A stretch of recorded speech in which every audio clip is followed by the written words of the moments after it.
I'm sorry to hear that. Here's a rewritten version. In the midst of our wedding ceremony, a shocking disruption shattered the serene atmosphere.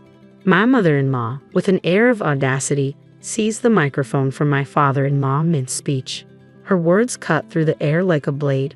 I apologize for my daughter's lack of beauty. The guests shifted uncomfortably as her declaration hung in the air, a bitter contrast to the joyous occasion. I glanced at my husband, hoping for support, only to be met with a chilling smirk. My senses reeled as I struggled to comprehend the sudden turn of events. A voice, firm and resolute, broke the stunned silence. An older gentleman rose from his seat, his actions commanding attention. "Is that all?" he demanded, his gaze piercing. Without waiting for an answer, he approached me with purpose. Recognizing him, my husband's expression betrayed a mix of surprise and fear. Before I could gather my thoughts, the man took my arm and ushered me away from the chaos. "Let's leave," he said gently, leading me through the corridors, away from the unwanted spectacle of our wedding day. A whirlwind of thoughts swept through my mind, painting a vivid picture of my life. My name is Angela, a 35-year-old woman shaped by the tumultuous currents of my past. Raised in a single-parent household after my parents divorced during my elementary school years, I became intimately acquainted with resilience and responsibility from a tender age. In my 20s, life took an unexpected turn when my mother fell ill, requiring my devoted care. Days melded into nights as I juggled the demands of work and the duties of a caregiver, my world revolving around her needs. Despite the challenges, I persevered, driven by love and duty. As the years passed, still unmarried in my 30s, fate intervened in the form of Stephen. A chance encounter at my office, where I manned the reception desk, blossomed into something more profound. Stephen, a man of kindness and understanding, saw beyond the complexities of my life and extended a hand of love. His proposal, offered despite the weight of my caregiving responsibilities, stirred a maelstrom of emotions within me. Could I dare to embrace happiness while tethered to the obligations of my past? Dope nodded my resolve, a relentless companion in the journey of love. Yet Stephen's unwavering support shattered the walls of my uncertainty. With tender words, he laid bare his heart, offering not just a partnership, but a promise of inclusion. "Let us be a family of 3, he proposed, a beacon of light in the darkness of my doubts. Moved by his heartfelt proposal, I made the decision to marry Stephen. However, when we shared the news with our parents, the reactions couldn't have been more contrasting. While my mother overflowed with joy, Stephen's mother, whom we'll call Ruth, responded with cutting disdain. During our first visit to Steve's home as an engaged couple, Ruth's words pierced the air like arrows. "I must be frank, I don't consider a woman from a single-parent family suitable for my son," she declared, her tone laced with contempt. As we embarked on wedding preparations, Ruth's hostility persisted, veiled in sarcasm and barbed remarks. Her comments, dripping with disdain, chipped away at my resolve. Despite her relentless jabs, I held my ground, refusing to allow her insults to go unchallenged. "I can endure your insults, but I won't tolerate you speaking ill of my mother," I asserted firmly, meeting her venomous words with unwavering strength. Yet Ruth's attacks only escalated, accusing me of using deceit to ensnare her son and casting unfounded aspersions on my family. Faced with her baseless accusations, I stood my ground, defending my honor and that of my loved ones. Though the road ahead seemed fraught with challenges, I refused to allow Ruth's bitterness to tarnish the love Stephen and I shared. With each attempt to assert myself, Ruth's venomous retorts intensified, leaving me feeling increasingly powerless. The thought of confiding in Steve crossed my mind, but I couldn't bear to burden him with unnecessary worries as we embarked on our journey into married life. Ruth's audacity reached new heights as she began to meddle in our wedding plans, even intruding upon the sacred ritual of selecting a wedding dress. Standing alongside my husband, she boldly declared her intent to choose the gown herself. Steve, oblivious to the tension, praised his mother's sense of style and eagerly supported her involvement. "I appreciate your gesture, but I want the freedom to choose a dress that resonates with me personally," I asserted gently, refusing to relinquish control over a decision so deeply personal. "I traveled all this way for you, only to be met with disappointment," my mother-in-law lamented, her words dripping with hurt. My husband's immediate defense of her, always swift to side with her, especially when she portrayed herself as the victim, stung deeply. Yet, when it came to the wedding dress, a symbol of my joy and individuality. I couldn't yield. I understand, but I must choose my own dress. This moment is too important to compromise on, I affirmed resolutely, unwilling to sacrifice my vision for the sake of appeasing others. Despite her reluctance, my mother-in-law relented, though her resentment lingered. As the morning of the wedding dawned, her simmering animosity erupted into a shocking display of cruelty. What a dreadful dress! And the veil? Tasteless, she scoffed upon encountering my chosen attire in the dressing room. Her words cut deep, a venomous attack on the culmination of my dreams. Despite my rising distress, I endeavored to maintain composure, determined to sidestep any turmoil on my special day. My mother, who adores sewing, crafted this veil with love. We selected the dress together, and I truly adore it, I explained evenly, hoping to diffuse the tension. But my attempt at peace was shattered as my mother-in-law's eyes widened with fury. In an instant, her calm facade crumbled, replaced by a storm of rage. With a sudden motion, she produced a can of coffee from her purse, unleashing its contents onto my beloved dress. Shock paralyzed me as the dark liquid stained the pristine fabric, rendering it unsalvageable. Desperation gripped me as I reached for a nearby towel, but my efforts proved futile against the irreversible damage. This is the consequence of disobedience, she spat, her voice dripping with malice. With a final decree, she declared my attire unfit for the occasion, leaving me with no choice but to comply with her demands. As she exited the dressing room, her vindictive act hung heavy in the air, a bitter reminder of the power she wielded over my happiness. She must have deliberately brought the canned coffee, plotting to ruin my dress all along, evident from the fact that she had another dress prepared. Fueled by a mix of anger and frustration, I trembled with disbelief at her calculated cruelty. Seeking solace, I retreated to the separate waiting room where my husband awaited, tears streaming down my cheeks as I recounted the ordeal. This is utterly unfair. It's going to cast a shadow over our entire wedding. What would you like me to do about it? He snapped, his frustration palpable. Before I could finish, he cut me off, his voice rising in anger. His sudden outburst mirrored the venomous intensity of his mother's actions. Stunned by his abrupt shift in demeanor, I recoiled, taken aback by the harshness of his words. Yet just as swiftly as his anger erupted, it dissipated, replaced by a sense of remorse. I'm sorry. I didn't mean to lash out like that. I'm just feeling overwhelmed, he apologized, his agitation evident as he wiped beads of sweat from his brow. Despite his apology, a pang of guilt gnawed at me for burdening him with my troubles on such a momentous day. In an effort to diffuse the tension, I opted to lend an ear to my husband's concerns. You seem really stressed. What's going on? I inquired gently, hoping to offer some support. It's a bit chaotic. The CEO of my company unexpectedly decided to attend our wedding. It's a long story, but basically he heard about our wedding from Steven's boss, who happened to meet him here at the hotel. My husband explained, his voice tinged with apprehension. And to top it off, one of my colleagues fell ill last minute, so they invited the CEO to fill in. The coincidence was certainly striking, and I couldn't help but see the potential career implications. It's quite the opportunity. Your skills might just earn you a promotion, I remarked, though I couldn't shake the feeling of frustration at his dismissive tone. Realizing the futility of arguing with him in his current state, I chose to withdraw from the conversation, allowing him to stew in his own thoughts. With the wedding ceremony underway, we exchanged vows atop the hotel's rooftop, the picturesque setting providing a serene backdrop to our union. As the moments passed without incident, a sense of relief washed over me, the earlier turmoil momentarily forgotten. However, the tranquility was short-lived, shattered by the impending family speeches at the reception. My mother-in-law's words cut through the air like a blade, leaving me seething with anger and indignation. Despite my father-in-law's attempts to intervene, she persisted, clutching the microphone tightly as she unleashed her vitriol for all to hear.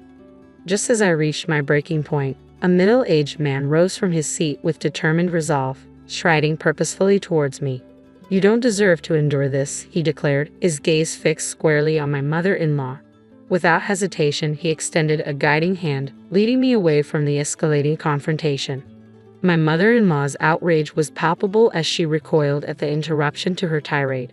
However, her fury paled in comparison to the shock that rippled through the room as the man's identity was revealed. Who dares to interrupt my speech? She exclaimed, her indignation faltering as she realized the stature of the man before her.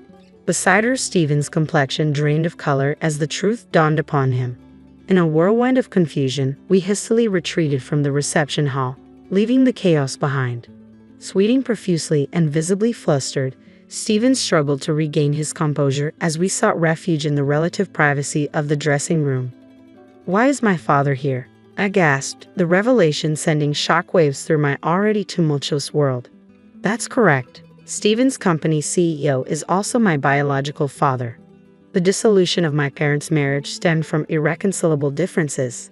Their constant conflicts, exacerbated by their shared workplace, led them to part ways in the belief that it was for my well-being. Despite the divorce, they maintained sporadic contact over the years. I had grown accustomed to seeing my father several times a month, his consistent child support ensuring my needs were met as I transitioned into adulthood.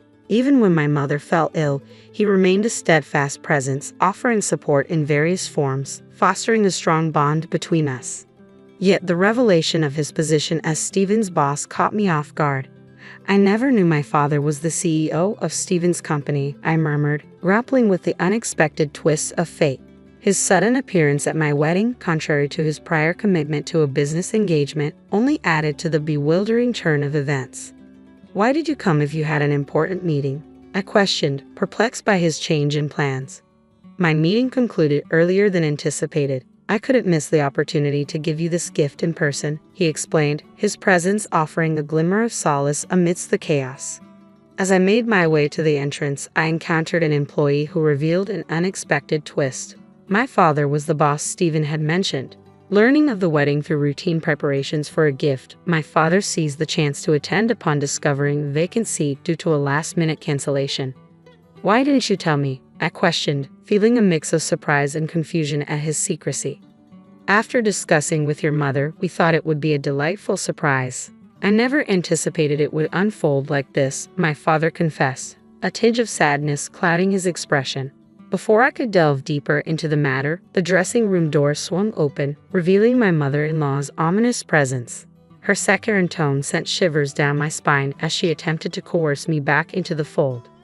The realization that she must have learned of my father's identity from her husband's revelation sent a chill through me. "Who do you think caused all of this?" "It was just a harmless joke," she declared, her attempt at levity falling flat in the face of my father's unexpected appearance.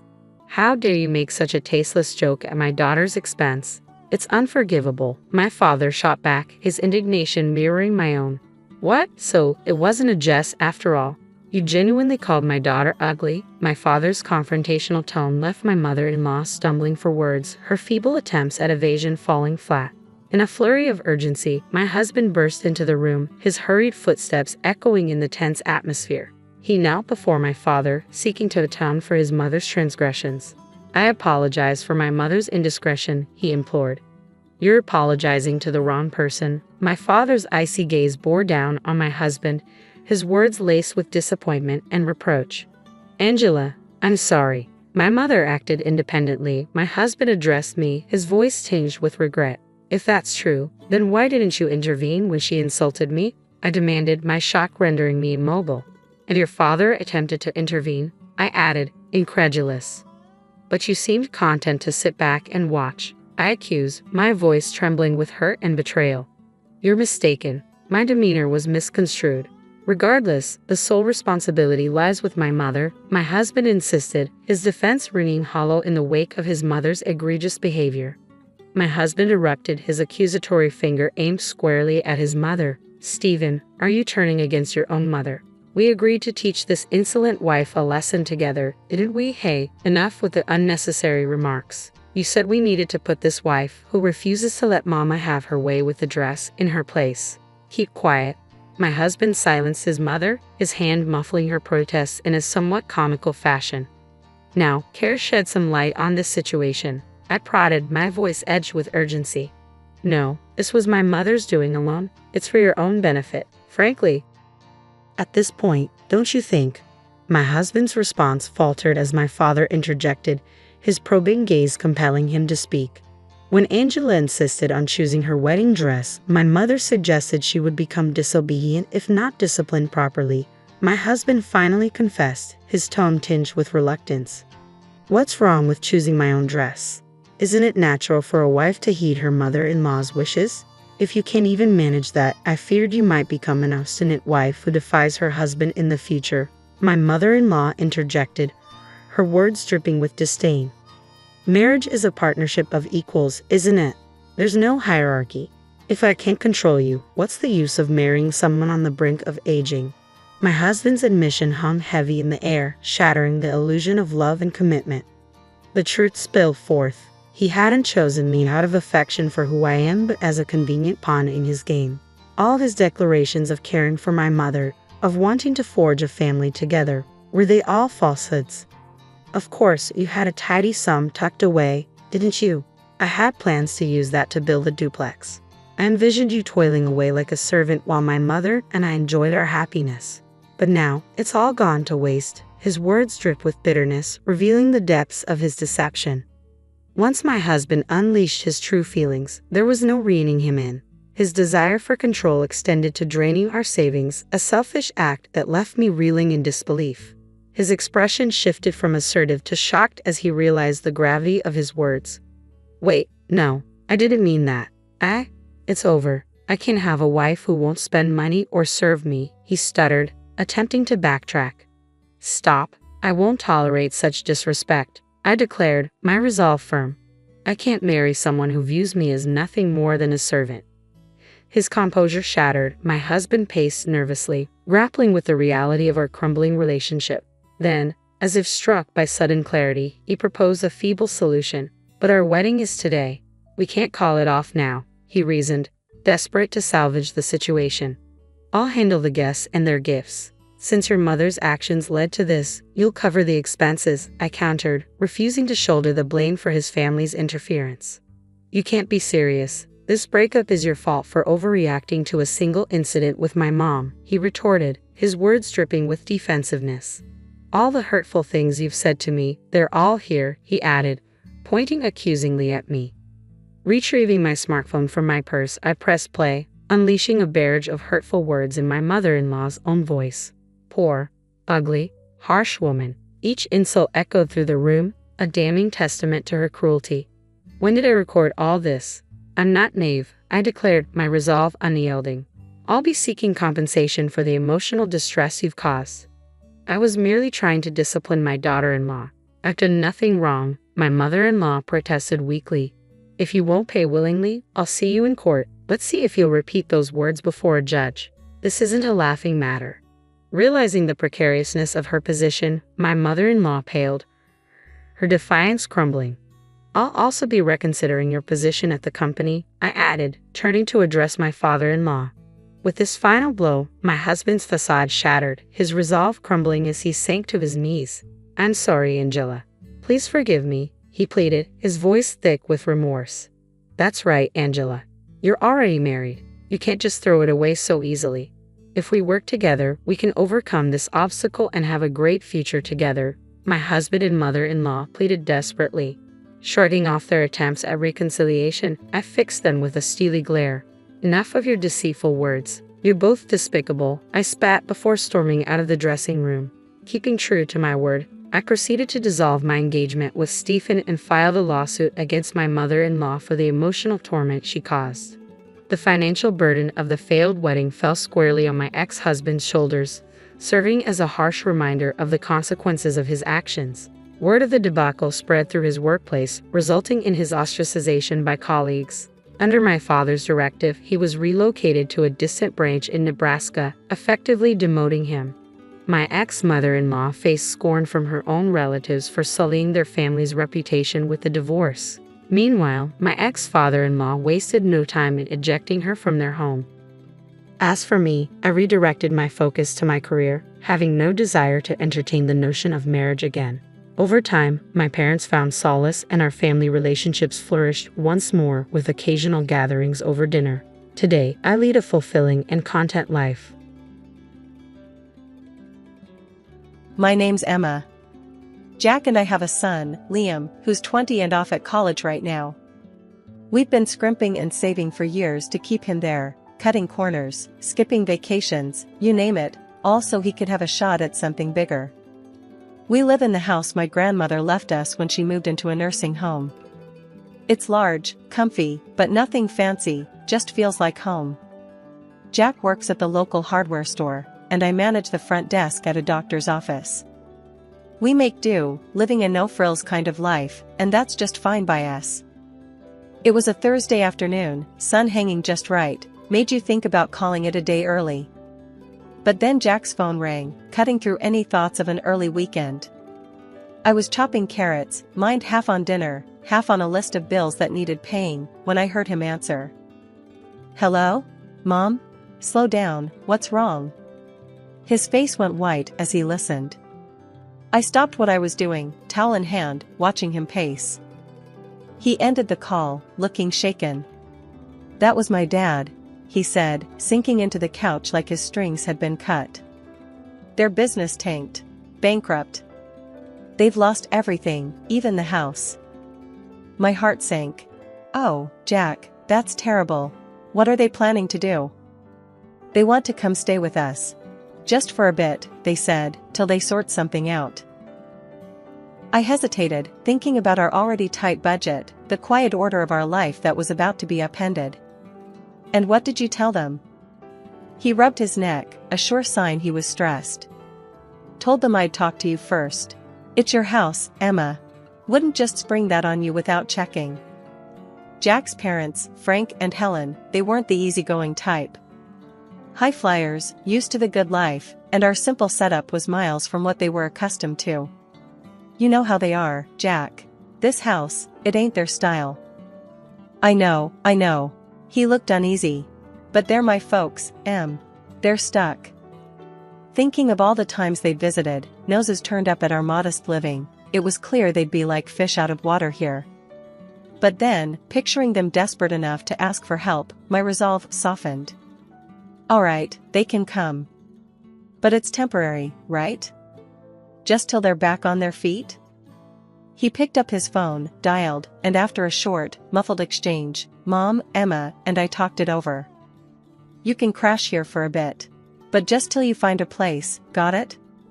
We're not running a hotel."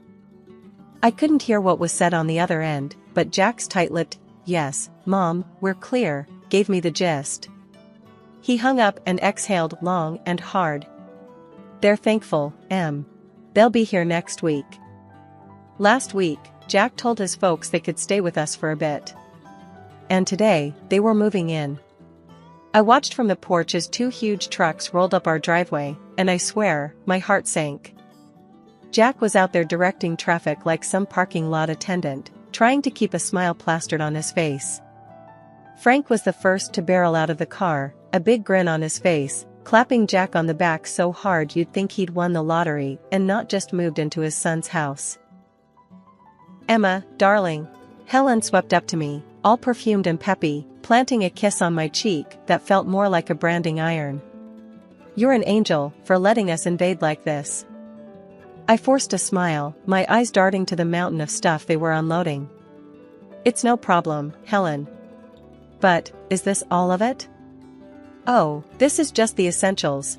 She waved a dismissive hand, as if the pile of furniture and boxes wasn't already swallowing our front yard. "The rest we've put in storage." "Essentials?" I bit my tongue to keep from saying anything rash. If these were essentials, I dreaded to think what they'd left behind. Jack caught my eye, and I could tell he was thinking the same thing.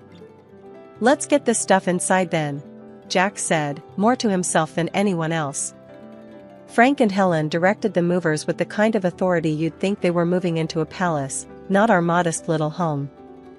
The movers shuffled past, hauling in armchairs, countless boxes, and, would you believe it, a grandfather clock. Who needs a grandfather clock in their temporary home? "Right there, boys, just set it all there," Frank directed, pointing at various spots around our living room, which was rapidly disappearing under a sea of their belongings. I pulled Jack aside while the movers took a breather. "Jack, this is crazy. They've brought enough to furnish a whole house. Where are we going to put all this?" Jack rubbed his temples. I know. I'll talk to them, okay? Let's just get through today." We retreated as the movers continued their work. The whole ground floor was turning into a replica of Frank and Helen's old house. Every corner filled, every space taken over. By the time the movers were done, our once cozy living room looked more like a storage unit. Dinner that night was a chaotic affair. We barely found the table under all the clutter. Frank and Helen seemed oblivious to the mess, chatting away about their journey here. "Emma, you really should try this wine," Frank said, popping open a bottle of something French and probably more expensive than our entire grocery budget for the week. "We're so grateful to you both," Helen chimed in, her voice sugary enough to give you cavities. "It's just till we find our feet." "Yeah, about that," Jack started, clearing his throat. "We need to talk about some ground rules.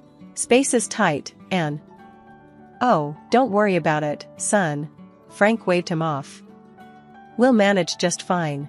Won't we, dear?" He smiled at Helen, who nodded enthusiastically. I looked around at our invaded space, the piles of boxes, the fancy ornaments, crowding out our simple decorations. Manage just fine? I wasn't so sure about that. Living with Frank and Helen had been an adjustment, to put it mildly. A few days have passed since they moved in, and just when I thought we'd settled into some kind of routine, the kitchen became the new battleground. It was a Tuesday evening, and I was fixing dinner like usual. Something simple and hearty, spaghetti with a homemade tomato sauce. I was stirring the pot when Helen waltzed into the kitchen, her nose wrinkling as if she'd just walked into a barn. "What's that smell?" she asked, her tone dripping with disdain.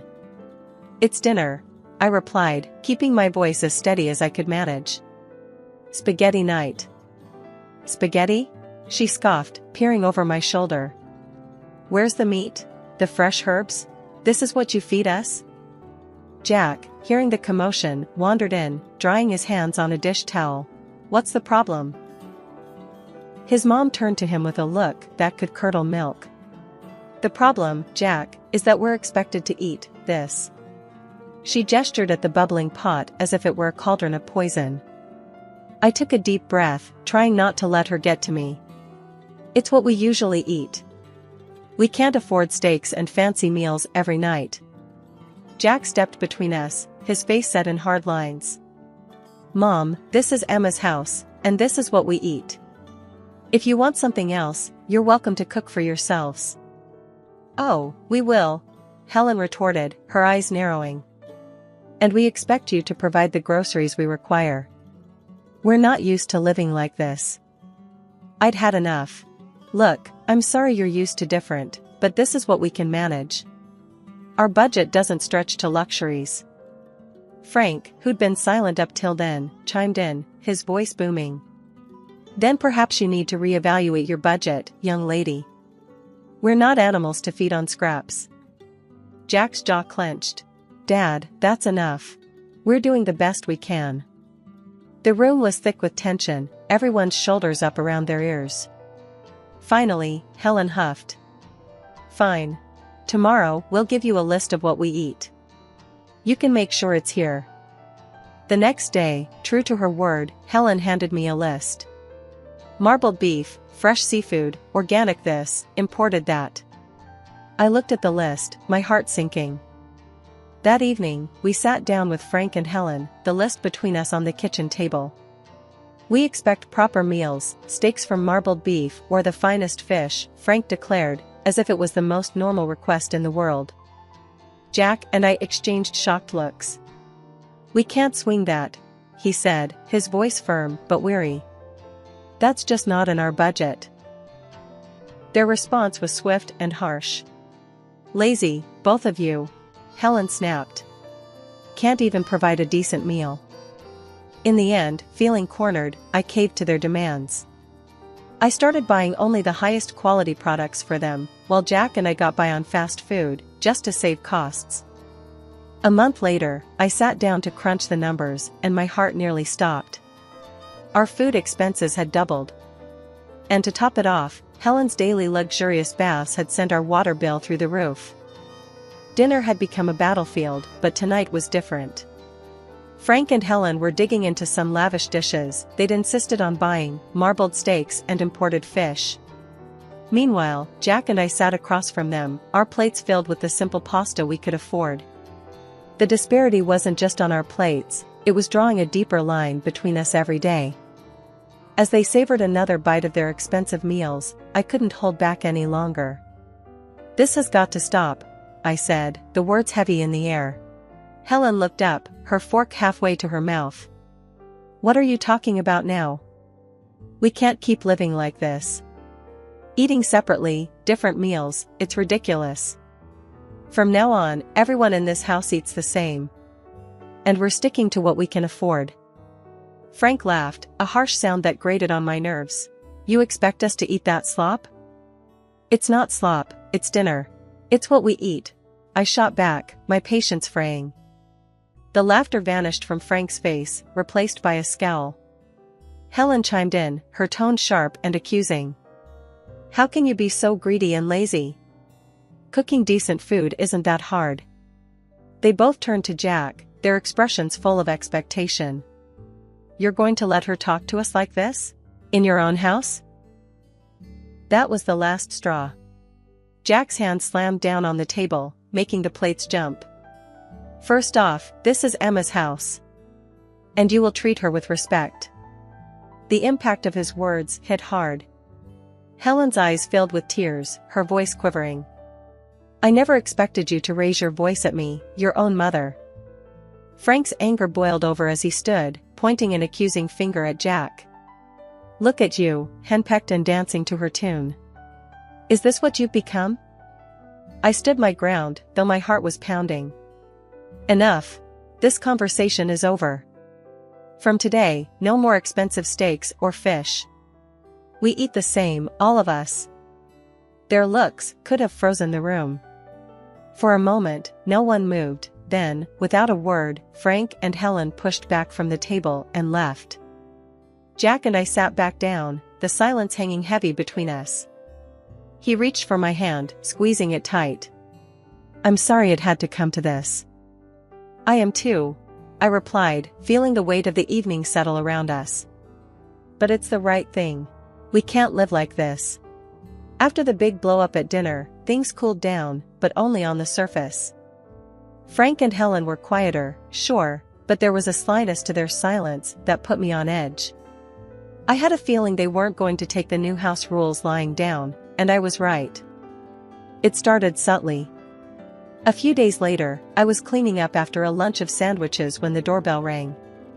I wiped my hands on a towel and headed to the front door, expecting maybe a package or a neighbor. But when I opened it, there stood a delivery guy holding a large, aromatic bag from some high-end restaurant in town. "Delivery for Emma," he said, glancing at his clipboard. I was puzzled. There must be some mistake. I didn't order this. Just then, Helen appeared behind me, her smile a bit too wide. "Oh, I took the liberty of ordering for us. I thought we deserved a nice meal after all the recent discomfort." I frowned, taking the bag hesitantly. "Helen, we talked about this. We're cutting back on expenses." She shrugged, her eyes avoiding mine. "I thought it was on your tab, dear. My mistake." Jack walked in from the kitchen, overhearing us. "What's going on?" "Your mother decided we deserved an expensive lunch," I said, the weight of the bag in my hands suddenly feeling heavier. Jack's expression hardened. "Mom, we agreed, no more of this."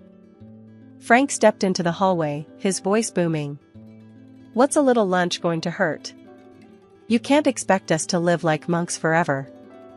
I set the bag down on the entryway table, feeling the frustration bubble up. "It's not just lunch. It's every meal, every extra expense we can't afford. We told you, we're sticking to a budget." Helen's face turned cold. "Well, if you're going to make such a fuss over a simple meal, I suppose we won't bother next time." Jack pinched the bridge of his nose. "It's not just about the meal, it's about respecting the rules of the house. You can't keep going behind our backs." The conversation went in circles for a few more minutes until Frank and Helen retreated to their room, leaving the uneaten, expensive lunch on the table. Jack and I looked at each other, the unspoken agreement hanging between us that this couldn't go on. "I'll call the restaurant, explain the situation, and cancel any future orders made without our consent," I said, picking up the phone. Jack nodded, his jaw set. "I'll talk to them again. This sneaky stuff has to stop." The peace was short-lived after the incident with the unauthorized lunch. Helen and Frank seemed to simmer just below the surface, and you could cut the tension in the house with a knife. I was washing dishes one evening when the calm shattered once again. Jack had just come in from the yard, looking weary. I was about to ask him about his day when the loud crash from the living room had us both running. We found Frank standing over a broken vase, one of the few decorations I really cared about. "What happened here?" Jack asked, trying to keep his voice level. "It slipped," Frank said, barely looking regretful. "Accidents happen." But his tone was all wrong. It wasn't apologetic, it was defiant. Jack bent down to pick up the pieces, and I couldn't help but say, "This vase was from my grandmother. It's been here longer than I have." Helen scoffed from the doorway. "It's just a vase. You can get another." "That's not the point, Helen," I snapped, feeling my frustration rise. "The point is respect, something that's clearly lacking here." "You want to talk about respect?" Frank shot back, his voice raising. "What about respecting us? Treating us like second-class citizens in this house?" Jack stood up, facing his father. "You're living here by our goodwill, Dad. Remember that." "It doesn't feel like goodwill," Helen chimed in, her words sharp. "It feels like we're unwelcome." Every day felt like walking on a tightrope with Frank and Helen in our house, but one evening pushed me past my breaking point. We were sitting around the dinner table, the same place that had witnessed countless arguments now, when Helen casually dropped her latest bombshell. "Jack, darling, I found this lovely coat today, and I think we should buy it using the college fund you've set up for Liam," she said, as if suggesting we switch brands of coffee. I choked on my water, coughing as I set my glass down hard on the table. "What did you just say?" I managed, my voice a mix of disbelief and rising anger. Helen smiled sweetly, clearly mistaking my shock for compliance. "It's just money, dear. Liam can always take out loans for college. I really need a new coat." Jack, who'd been quietly seething beside me, slammed his fork down. "Mom, that's out of the question. That money is for our son's education. We're not using it for anything else." Helen's face twisted into a scowl. "How can you deny your own mother a simple request?" "It's not simple, and that's final," I snapped, feeling the last of my patience evaporate. Frank chimed in, his voice raised to a shout. "You're both being unreasonable and cruel. We're your family." The threat came next, his voice cold and calculated. "Maybe the local press would be interested to know how you treat your family." "What about your bosses, huh? Would they like to know?" I felt a mix of fury and fear churn in my stomach, but I knew we couldn't cave. "Enough," I shouted back, standing up. "This is not how family treats each other. You two need to find another place to live. This isn't working." Helen burst into tears, playing the victim, while Frank continued to hurl accusations and threats. The dinner ended with them storming out of the room, leaving Jack and me in stunned silence. Once the house was quiet, I retreated to the bedroom and dialed my grandmother. She picked up after a few rings, her voice a comforting presence. "Grandma, it's Emma," I said, my voice thick with emotion. "What's wrong, dear?" she asked, her tone immediately alert. I poured out everything, the demands, the threats, the impossible situation with Helen and Frank. She listened without interrupting, her quiet hums a steady reassurance in the background. When I finished, there was a brief pause. Then, decisively, she said, "I'll come to stay with you for a couple of months." "Are you sure, Grandma? What about the nursing home?" "I'm sure. It sounds like you need me there, and I'm not one to sit by when my family is in trouble," she declared, her voice resolute. When Grandma arrived, it was like a gust of fresh air swept through the house. She might have been older and moved a little slower, but her spirit was as fiery as ever. Frank and Helen were visibly put off by her sudden presence, their discomfort clear as day. "I'll be staying on the ground floor," Grandma declared firmly the moment she rolled through the door, her suitcase following behind her like a loyal companion.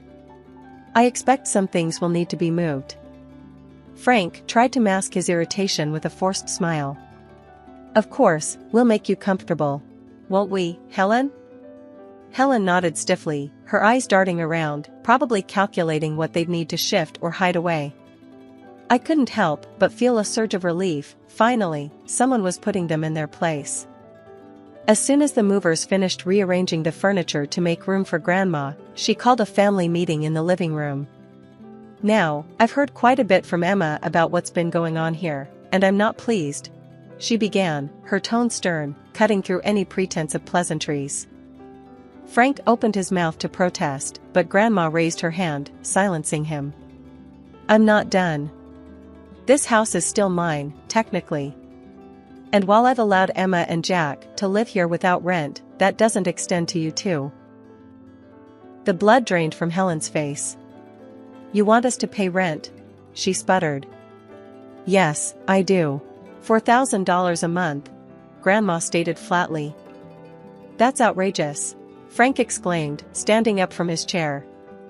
"We can't afford that." "Well, considering the costs you've been racking up here, I'd say you can afford to cut back on your luxuries," Grandma shot back. "But we're family," Helen tried, her voice quivering slightly. "Family doesn't exploit each other," Grandma countered. "Since you've been enjoying a lifestyle beyond your means on my granddaughter's dime, I think it's only fair." Frank and Helen were at a loss for words, exchanging glances as if looking for an out, but finding none. "And one more thing," Grandma continued. "If you think the rent is too high, you're welcome to find somewhere else to live. Or, if you decide to stay, you'll provide me with daily assistance. I need help getting around, meals prepared, and someone to ensure I'm taken care of." Helen's mouth opened and closed like a fish out of water, her earlier bravado evaporated completely. Frank, who had always prided himself on his independence, looked like he'd been punched in the gut. "Think it over," Grandma finished, her voice softening just a tad.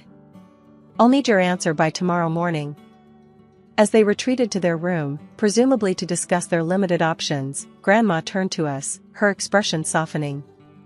"Don't you worry, kids. We'll sort this mess out." The morning after Grandma laid down her new house rules, it was like someone had flipped a switch in Frank and Helen.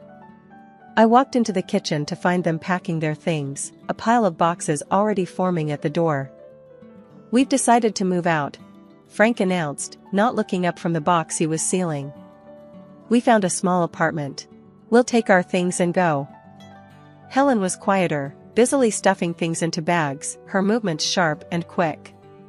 "It's for the best," she muttered, almost to herself, but loud enough for me to hear. The rest of the morning was a blur of activity. Boxes and furniture moved out the door.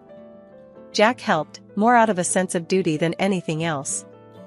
By mid-afternoon, their part of the house was eerily empty, the echo of their departure hanging in the air. Once they'd driven off, Grandma, who'd been watching quietly from her chair, gave me a knowing look. "Well, that's that then. They'll be all right, you know. Sometimes a little hardship is needed to bring people back to earth." We found out later that they'd sold most of their belongings to cover the rent and their other debts. The luxurious life they were used to was trimmed down to essentials, much like their new apartment.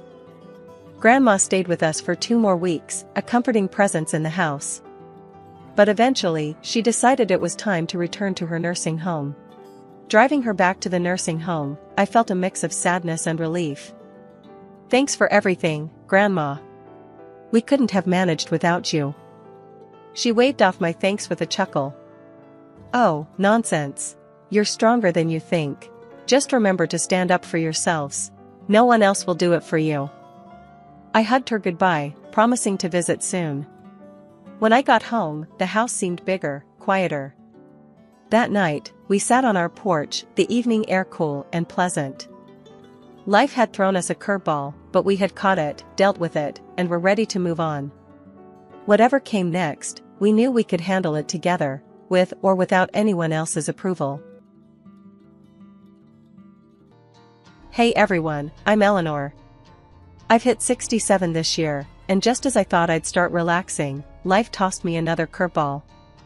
But let me backtrack a bit to set the stage for this whole drama. I've spent a good part of my life with George, my husband of over 40 years. We've had our ups and downs, but we stuck together through everything. Then there's our son, Michael. He's been the light of our life. Ever since he was a little boy, scribbling on the walls with crayons, we knew he had something special. Despite knowing the starving artist cliché, we never stopped him from chasing his dream to paint. It wasn't easy, mind you. Money was tight, and the uncertainty of his next paycheck was always looming over us. When Michael turned 30 last year, he dropped the news he was getting hitched to Lucy, his girlfriend of just about a year. We were thrilled, honestly. Lucy seemed nice enough, quiet but polite, and she made our boy happy. That was good enough for us. We went all out for the wedding to give them a day to remember. The first hint of trouble came subtle as a sledgehammer. Lucy had her heart set on a ridiculously expensive wedding dress, something that screamed more demand than request. "Eleanor, I just found the perfect dress," she'd said, flashing her phone with a picture of a designer gown that cost more than what we spent on our first car. "Lucy, honey, that's a bit steep, isn't it?" I tried to keep my voice light, but my stomach was doing somersaults. "It's my special day, Eleanor. I want to look stunning. You understand, right?" Her tone wasn't mean, but there was a sharpness there that you couldn't ignore. So, I caved. "All right, we'll figure something out." And we did. It set us back a pretty penny, but the look on Michael's face when he saw her in that gown, I told myself it was worth it. After the wedding, we helped them get settled into a cozy apartment downtown. Rents aren't cheap, but we didn't want them starting their married life in some dingy hole in the wall.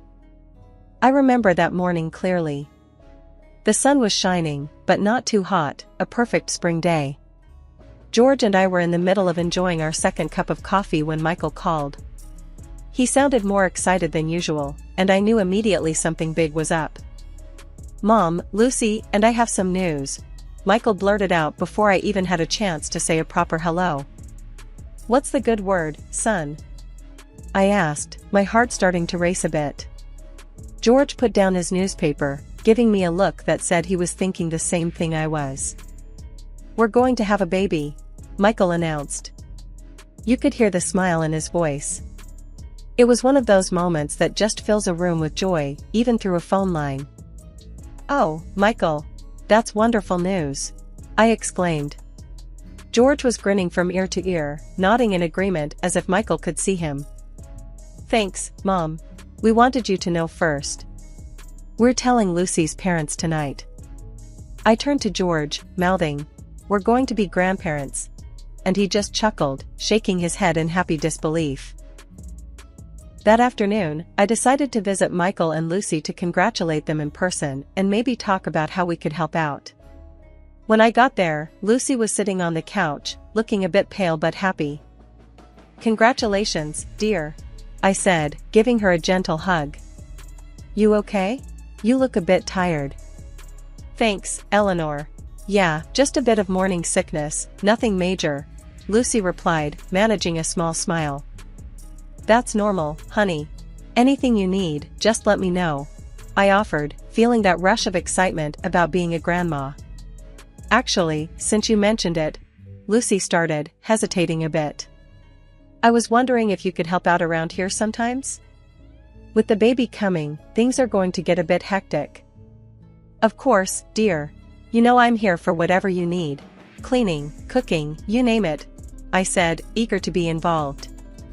Lucy's response was a bit more direct than I anticipated. "Great, because I can hardly keep up as it is." And with the baby, her voice trailed off, leaving the sentence hanging with an unspoken expectation. I reassured her. "Say no more, I'll come by a few times a week and help out." "How does that sound?" "That sounds necessary," Lucy replied, not exactly overflowing with gratitude but clearly relieved. On my way home, I couldn't shake a twinge of concern. Lucy's words, "That sounds necessary," echoed in my head. It wasn't the warm thank you I'd expected. But I brushed it off, telling myself I was just being overly sensitive. After all, she was pregnant and probably overwhelmed. True to my word, I started helping out at Michael and Lucy's place the very next week. I'd sweep in with my bag of cleaning supplies and a casserole or two in hand, ready to lighten their load. Michael was always so grateful. He'd give me a big hug and say, "Mom, you're a lifesaver." Lucy, on the other hand, wasn't so easy to please. After a few visits, she started picking at the details. "Eleanor, you missed a spot there on the counter, or this casserole is a bit bland, isn't it?" Her words stung a bit more each time. It was clear she was taking my efforts for granted, and her occasional thanks felt more obligatory than genuine. I kept my frustrations to myself, mostly.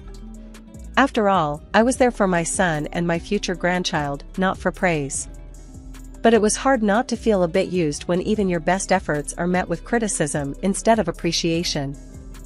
It was a Tuesday, a day like any other, when I headed over to Michael and Lucy's apartment to do some chores and drop off some homemade chicken soup. I thought it might help Lucy with the nausea she'd been having. I'd just finished up cleaning the kitchen and was setting the soup on the stove to warm when Lucy came shuffling in, looking worse for wear. "Oh, Lucy, you don't look so hot today. Why don't you sit down and I'll get you some of this soup? It'll make you feel better," I said, trying to be as cheerful as possible. Lucy grimaced, holding her stomach, and muttered, "I hope it's better than last time, Eleanor. That soup didn't sit well with me at all." I was taken aback, but kept my tone light. "I'm sorry to hear that, dear. I made sure to use all fresh ingredients this time, just in case." Lucy slumped into a chair, eyeing the pot as if it might bite. "Well, we'll see. Last time I was sick all night. Michael had to stay up with me." Now, I knew for a fact there was nothing wrong with the soup I made last time. But I bit my tongue, not wanting to start a fuss. "Let me get you a small bowl, and you can see how you feel," I offered, ladling out some soup. She took a tentative sip and then another. "It's okay, I guess," she conceded, though her tone was less than grateful. We sat in silence for a few minutes, the only sound being the gentle ticking of the clock on the wall. Suddenly, Lucy clutched her stomach and let out a groan. "Oh no, not again," she gasped, her face twisting in discomfort. I jumped up, my heart racing. "What's wrong? Do you need me to call Michael? Or a doctor?" "No. It's your damn soup.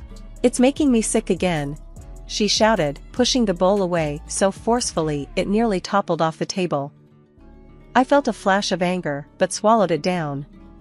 "Lucy, I assure you, the soup is fine. Maybe it's something else? You've been having morning sickness." "No, Eleanor. It's your cooking. You're trying to poison me or something." Lucy was on her feet now, her voice rising with every word. I stood there, stunned. "Poison you? Lucy, why would I ever do such a thing? I'm here to help." Lucy's eyes were wild, her breathing heavy. "I don't know, but I can't trust you. You and your old-fashioned ways, always meddling. I need you to leave. Now." I grabbed my purse and headed for the door, my mind reeling. As I walked down the hallway, tears stung my eyes. How had it come to this? I'd only ever wanted to help. The day of the baby shower arrived, and I was a bundle of nerves. Despite everything, I was determined to make this a special day for Lucy and the baby. I had spent weeks planning and picking out what I thought were perfect gifts, soft blankets, cute baby outfits, and even a handmade quilt I'd spent nights sewing. "George, do you think she'll like what I picked out?" I asked while packing the car with the gifts. I couldn't help but worry after everything that had happened. George, always trying to keep the peace, gave me a reassuring pat on the shoulder. "Ellie, anyone would be lucky to get your gifts.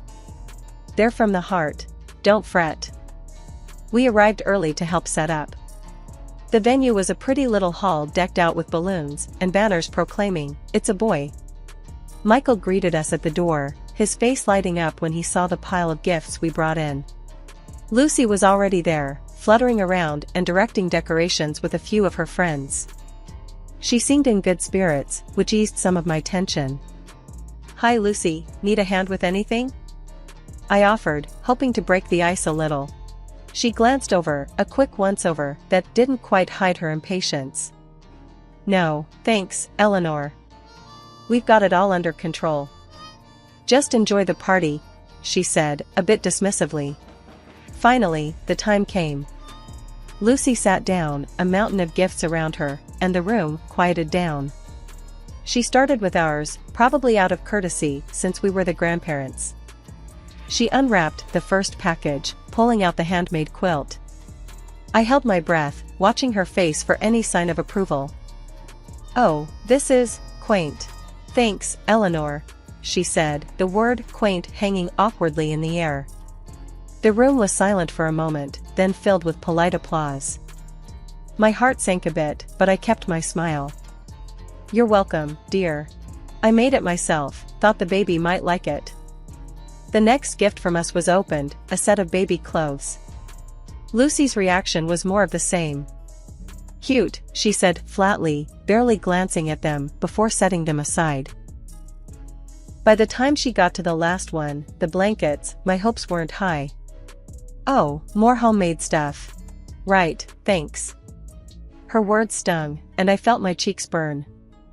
Then, as if the disappointment wasn't enough, Lucy held up the blanket, making sure everyone could see, and announced loudly, "Eleanor clearly has no taste at all. Next time, just give me the money to buy something nice." The room fell silent, and I felt every eye on me. The embarrassment burned hotter than a summer's day. I stood there, rooted to the spot, not sure how to respond. George was at my side in an instant, his arm around my shoulders. "Let's not let this spoil the day," he whispered, though I could hear the anger in his voice. I nodded, swallowing the lump in my throat. "Right, let's just get through this." As the party continued, I felt like a ghost, barely there. Michael came over later, looking embarrassed. "Mom, I'm really sorry about that. Lucy's, well, she's got her own way of doing things." I forced a smile, though it felt more like a grimace. "It's okay, Michael. Let's just focus on the baby." Even with all the tension, I kept going back to Michael and Lucy's apartment to help out. I couldn't just sit back knowing they might need me, even if every visit was harder than the last. It was one of those mornings when I brought back a heap of laundry, freshly washed and dried, ready to be put away. I was folding and sorting everything into the right drawers, trying to make things a bit easier for them. As I was tucking away the last of Lucy's blouses into her drawer, I didn't hear her come in. The door slammed, making me jump, and there she was, staring at me like I'd just robbed a bank. "What the hell, Eleanor? You think you can just dig through my things like it's nothing?" Her voice was sharp, and her eyes were blazing. I put the blouse down slowly, feeling the heat rise in my cheeks. "Lucy, I was just putting away the laundry. I thought I was helping." "Helping? By snooping around my personal stuff? That's not helping, that's crossing the line." She was shouting now, and I could hear the anger boiling over. I tried to keep calm, though it was getting harder. "I wasn't snooping, Lucy. I swear. I do this all the time. I just thought." "Well, you thought wrong. Stay out of my things, got it?" She cut me off, her words slicing through the little piece we had left. I backed off after that. But seeing how she lived started to eat at me. She'd stopped working, spent her days on the couch watching TV shows or shopping online for all sorts of things. One day, curious and a bit concerned, I asked, "Lucy, how are you affording all these new things?" She didn't even pause her scrolling. "Michael's doing really well, selling lots of his paintings online. We're fine, Eleanor." "That's good to hear, but maybe think about saving some of that. For the baby's education or something?" Lucy laughed, a harsh sound that filled the room. His education? Please, that's your family's issue. Michael's making good money because he's talented, not because of anything else. You guys owe me, big time, especially since I'm carrying your heir. Walking out of there that day, I felt heavier than I had in a long time. The drive home was a blur of green lights and honking cars, but I couldn't shake Lucy's words. When I got home, George could tell something was wrong. "What happened, Ellie?" he asked, concerned. I shook my head, weary to the bone. "It's Lucy. She thinks we owe her for having the baby. Like it's some kind of business transaction." George's face hardened, and he took my hand. "That's nonsense, Ellie. You know that, right? We don't owe her anything."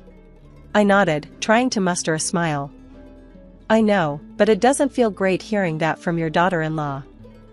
After the baby was born, I thought maybe things would start to look up, that maybe Lucy would settle into motherhood once she held her son. But it just didn't turn out that way. Lucy seemed more irritable than ever and didn't bother hiding it from anyone, not even me. One morning, not long after the baby came home, Lucy showed up at my doorstep, unannounced, with the baby in his carrier. "Eleanor, I need to catch up on some sleep. Can you watch him today?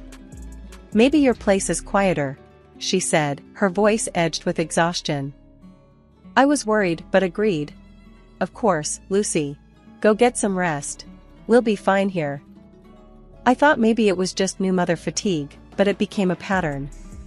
Lucy would drop off her son at the slightest excuse, saying she needed to meet friends or just to have some me time. And when she was with him, it was as if she couldn't bear the responsibility. More than once, I arrived at their apartment to find the baby crying in the next room while Lucy lay on the couch, absorbed in some show, completely tuning him out. One day, the reality of the situation hit me harder than ever. I walked in as usual and heard the baby crying. I hurried to his room and what I saw stopped me dead. Lucy, standing over the crib, her face contorted in anger, slapped the baby. He wailed louder, and my heart broke. I rushed in and scooped him up, glaring at Lucy. "What are you doing? You can't treat a baby like that." Lucy sneered at me. "Oh, please. It was just a light tap. He needs to learn to stop crying over nothing." That night, I talked to George and Michael, my voice thick with worry. "We need to do something. This isn't normal behavior. Lucy might be struggling with something serious." Michael looked defeated, the lines deepening around his eyes. "I know, Mom. I thought it was just stress, but this is too much." We decided together that Lucy needed professional help. We even found a psychologist and made an appointment, but Lucy refused to go. She claimed she was perfectly healthy and accused me of trying to turn Michael and the family against her. "It's nothing personal, Lucy," I tried to explain one last time over the phone. "We're worried about you, and we just want what's best for you and the baby." Her voice was cold, clipped. "I told you, I'm fine. This is just you, Eleanor, always finding fault where there is none. You can't stand that I don't need your constant meddling." I was at a loss, feeling more alone in this fight than ever. I hung up the phone, my heart heavy. How do you help someone who doesn't want to be helped? How do you protect a child from his own mother's indifference? I needed to have a serious talk with Lucy. I knew it wasn't going to be an easy talk. After everything that had happened, things had reached a boiling point. I took a deep breath, prepared my phone to record the conversation, not to spy, but just in case I needed to remember what was said, or if things took a turn for the worse. "Lucy, we need to have a serious talk," I started, my voice steady. "It's about your responsibility as a mother and how you're handling things." Lucy rolled her eyes, clearly not in the mood. "Here we go again. What now, Eleanor? You going to lecture me on how to be a mom?"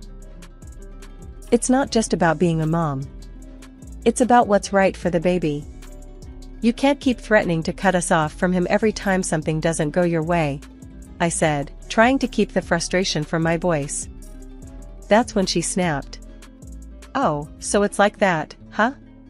You think you can just come here and tell me how to live my life? How about I just don't let you see him at all? How would you like that?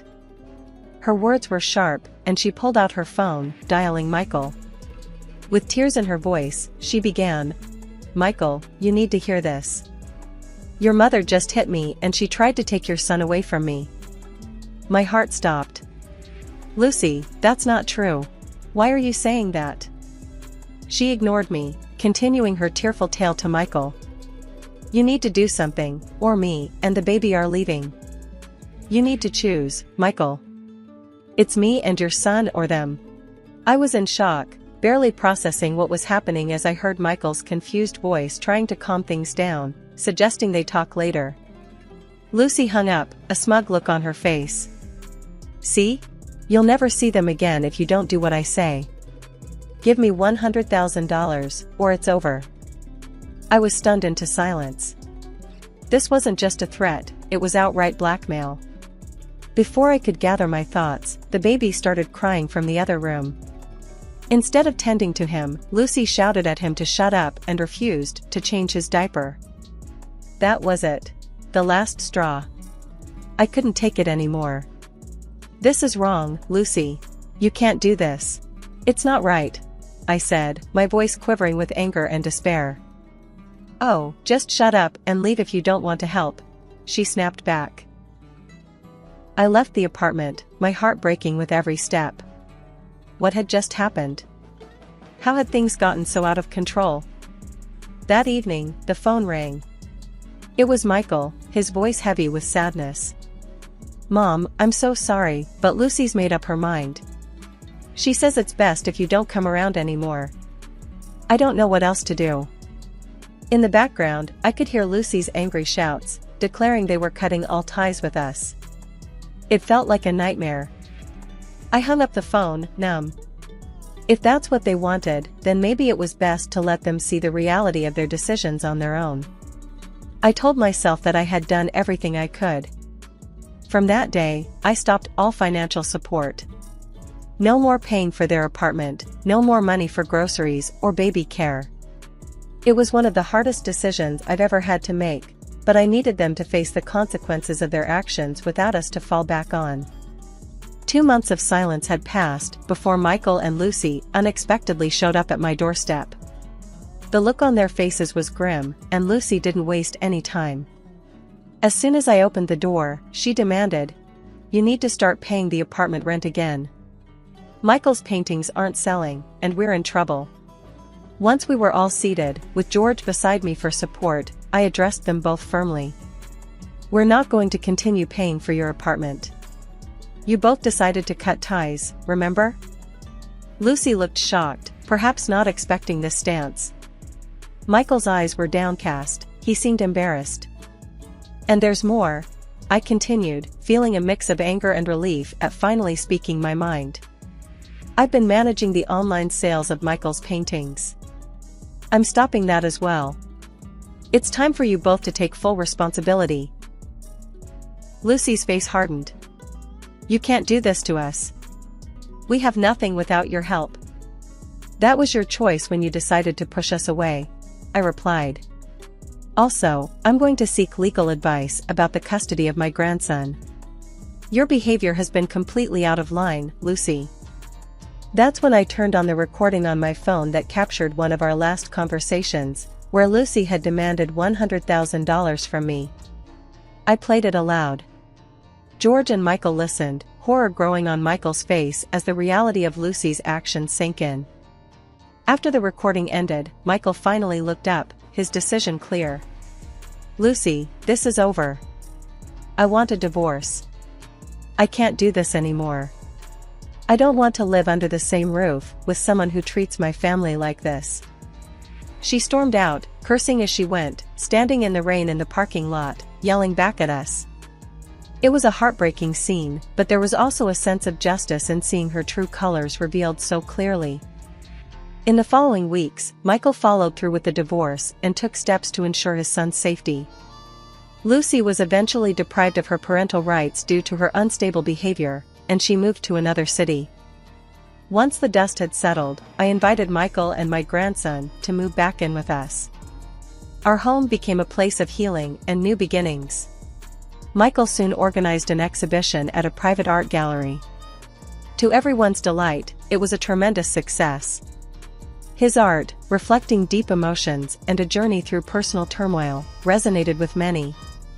Now, our home is filled with laughter and the joyous noise of my grandson playing.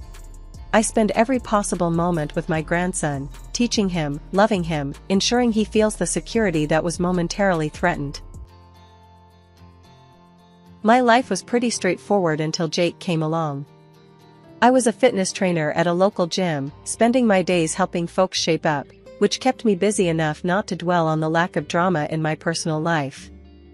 That all changed the day Jake walked into my gym. "Hey, I'm looking to switch up my routine. Got any killer moves to start with?" he asked, his tone light but his gaze intense. I gave him a once-over. He wasn't the usual newbie, unsure of which machine to try first.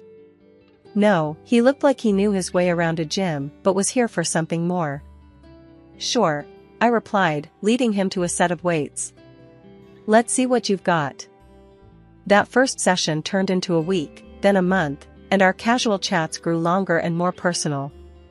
Jake owned a small family restaurant, famous for its authentic Italian dishes. "It's all about the sauce," he'd say, "and nobody makes it like my mom." He talked about his mother with a mix of admiration and frustration, a combo that hinted at deep family ties. One afternoon, as we wrapped up a particularly intense workout, he caught me off guard. "Listen, Emily, I've been thinking. How about dinner at my place? You can meet my mom and try that sauce I keep bragging about." I hesitated, more out of surprise than disinterest. "Yeah, why not? I'm curious if it's as good as you claim." Dinner was cozy, the food incredible, and the company surprisingly comfortable. His mother, Anna, was all warm smiles and hearty laughs, though her eyes seemed to size me up with every glance. His younger sister, Sophia, dropped by too, her presence more prickly, her words sharp and quick. "So, Emily, Jake tells us you're quite the fitness guru," Sophia said, a smirk playing on her lips as she eyed the muscles I worked hard to build. "Ever deal with hopeless cases, or do you just make the fit fitter?" I chuckled, taking her jab in stride. "I believe everyone has potential.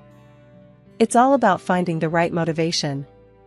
Jake was a constant during those early days, always showing up at the gym at the same time, always finding a reason to talk a little longer. "You know, I never believed in fate or any of that stuff," he confessed one evening as we closed up the gym together. "But meeting you? Maybe I was wrong." His words were a mix of rough charm and clumsy sincerity. It was refreshing, and despite the nagging voice in my head warning me to take it slow, I found myself falling for him. Hard and fast, like a rookie taking on too much weight without a spotter. One chilly evening, as we walked to our cars, he stopped and faced me, his expression serious. "Emily, I'm not good at this fancy talking, and I don't have a smooth line to throw your way. But I like you, a lot. What do you say we make this official?" It was abrupt and straightforward. No games, no dancing around the subject. That was Jake, direct and all in. I smiled, my heart hammering in my chest. "I say, yes. Let's see where this goes." And just like that, I was no longer just the fitness trainer at the local gym. I was Jake's girlfriend, and soon enough, his wife. Moving into Jake's mom's house right after we got married wasn't exactly what I had pictured for our happily ever after. Jake told me it was important to him because of his family ties, but living with his mom, Anna, and his sister, Sophia, was tough from the start. They didn't hide their displeasure about me joining the family, and things got tenser day by day. The house was always bustling, and somehow I ended up with more than my fair share of chores. After long hours at the gym, I'd come home to an endless list of tasks. The old washing machine was a nightmare. It broke down so often that I half joked it had something personal against me. But nobody else seemed to notice or care, especially not Anna or Sophia. I remember one evening after dinner, I was trying to fix that blasted machine again, and I could hear them in the kitchen. She doesn't even know what she's doing. Sophia laughed, not bothering to lower her voice. Watch, she'll flood the basement next. Their laughter echoed down the hallway, stinging more than I wanted to admit. I bit my tongue, focusing on the task at hand. It wasn't just the washing machine, it was everything. From cooking to cleaning, my efforts were just another source of entertainment for them. Cooking was the worst. Italian cuisine was sacred in this house, and my attempts were apparently blasphemous. I tried to follow Anna's recipes to the letter, but nothing seemed to work.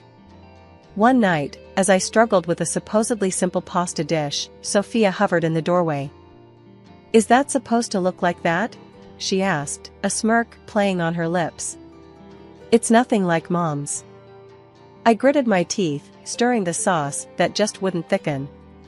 "Well, I'm trying my best here." Sophia snorted. "Maybe your best isn't good enough. Did you ever think of that?" I wanted to snap back, to defend myself, but what was the point? It wouldn't change anything. Jake, whenever he was around, seemed to shrink a little more each time his sister or mother criticized me. He never stood up for me, his silence was as loud as their laughs. "Hey, Emily, just leave it," Jake would say quietly later, trying to avoid any confrontation. "It's not worth it." Dinner times were an ordeal. I'd set the dishes on the table, hoping for a peaceful meal, but it was like sitting down in a lion's den. "You know, in Italy, they'd probably ban you from the kitchen for this," Anna would joke as she tasted my food, the others chuckling along. "Yeah, maybe stick to what you know, gym stuff," Sophia would add, passing the salt like it was a peace offering I didn't deserve. I would nod, smile, and swallow the hurt, my frustration simmering like the sauce that never turned out right. Living with Jake's family made every day feel like a battle I wasn't prepared for. As my pregnancy progressed, the house chores, which already felt like they were all on me, became even more demanding. Instead of getting any help or understanding from Anna and Sophia, I felt their hostility grow stronger. One afternoon, I was trying to vacuum the living room, moving slower than usual, because of my growing belly.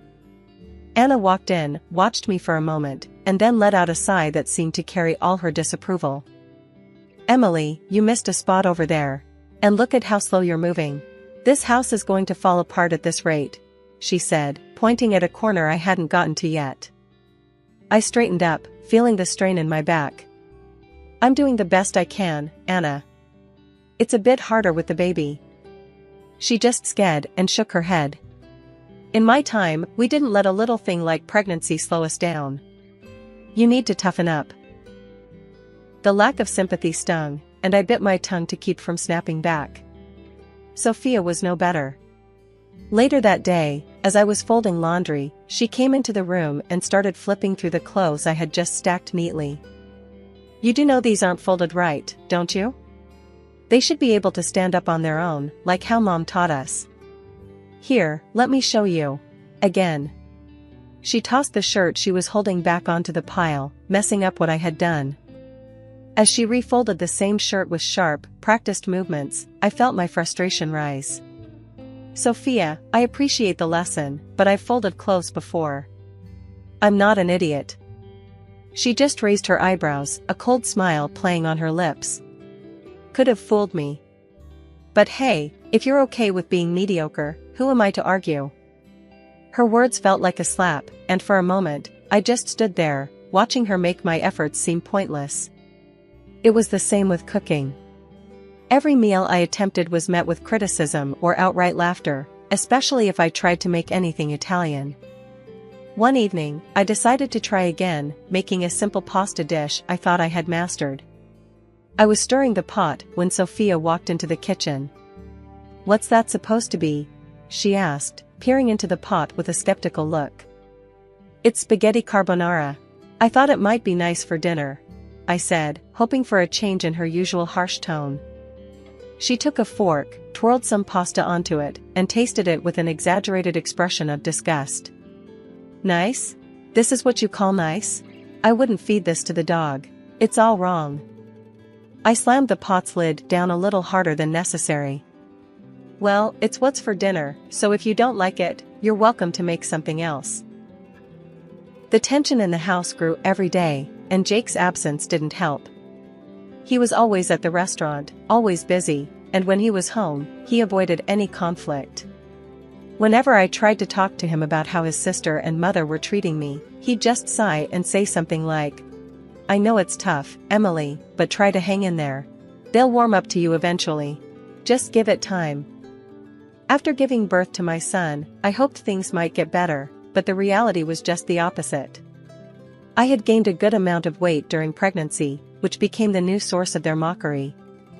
"Look at how much she's eating." Anna would laugh as I tried to nourish myself for breastfeeding. "Are you feeding a child or a small army?" One day, while I was nursing my son in the living room, I heard Sophia mimic a cow's moo from the kitchen. The sound sliced through me, and tears pricked my eyes. It was clear they saw me as nothing more than a cow, a utility for my son.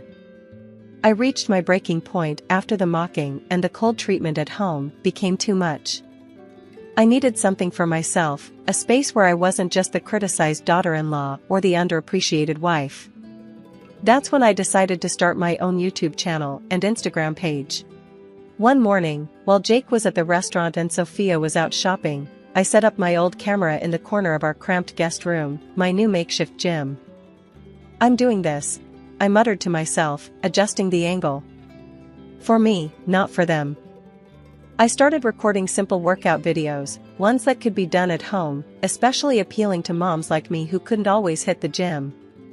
It felt awkward at first, talking to a camera, pretending I was speaking to an audience who cared about what I had to say. But soon, it became my refuge. The first few videos were clumsy, my commentary stilted. "Hey everyone, it's Emily here, bringing you a quick 10-minute workout perfect for busy moms. Let's get started." My follower count started to grow, and with it, my confidence. I invested in a better camera, learned a bit about lighting and editing from online tutorials. My little project was turning into something real, something entirely mine.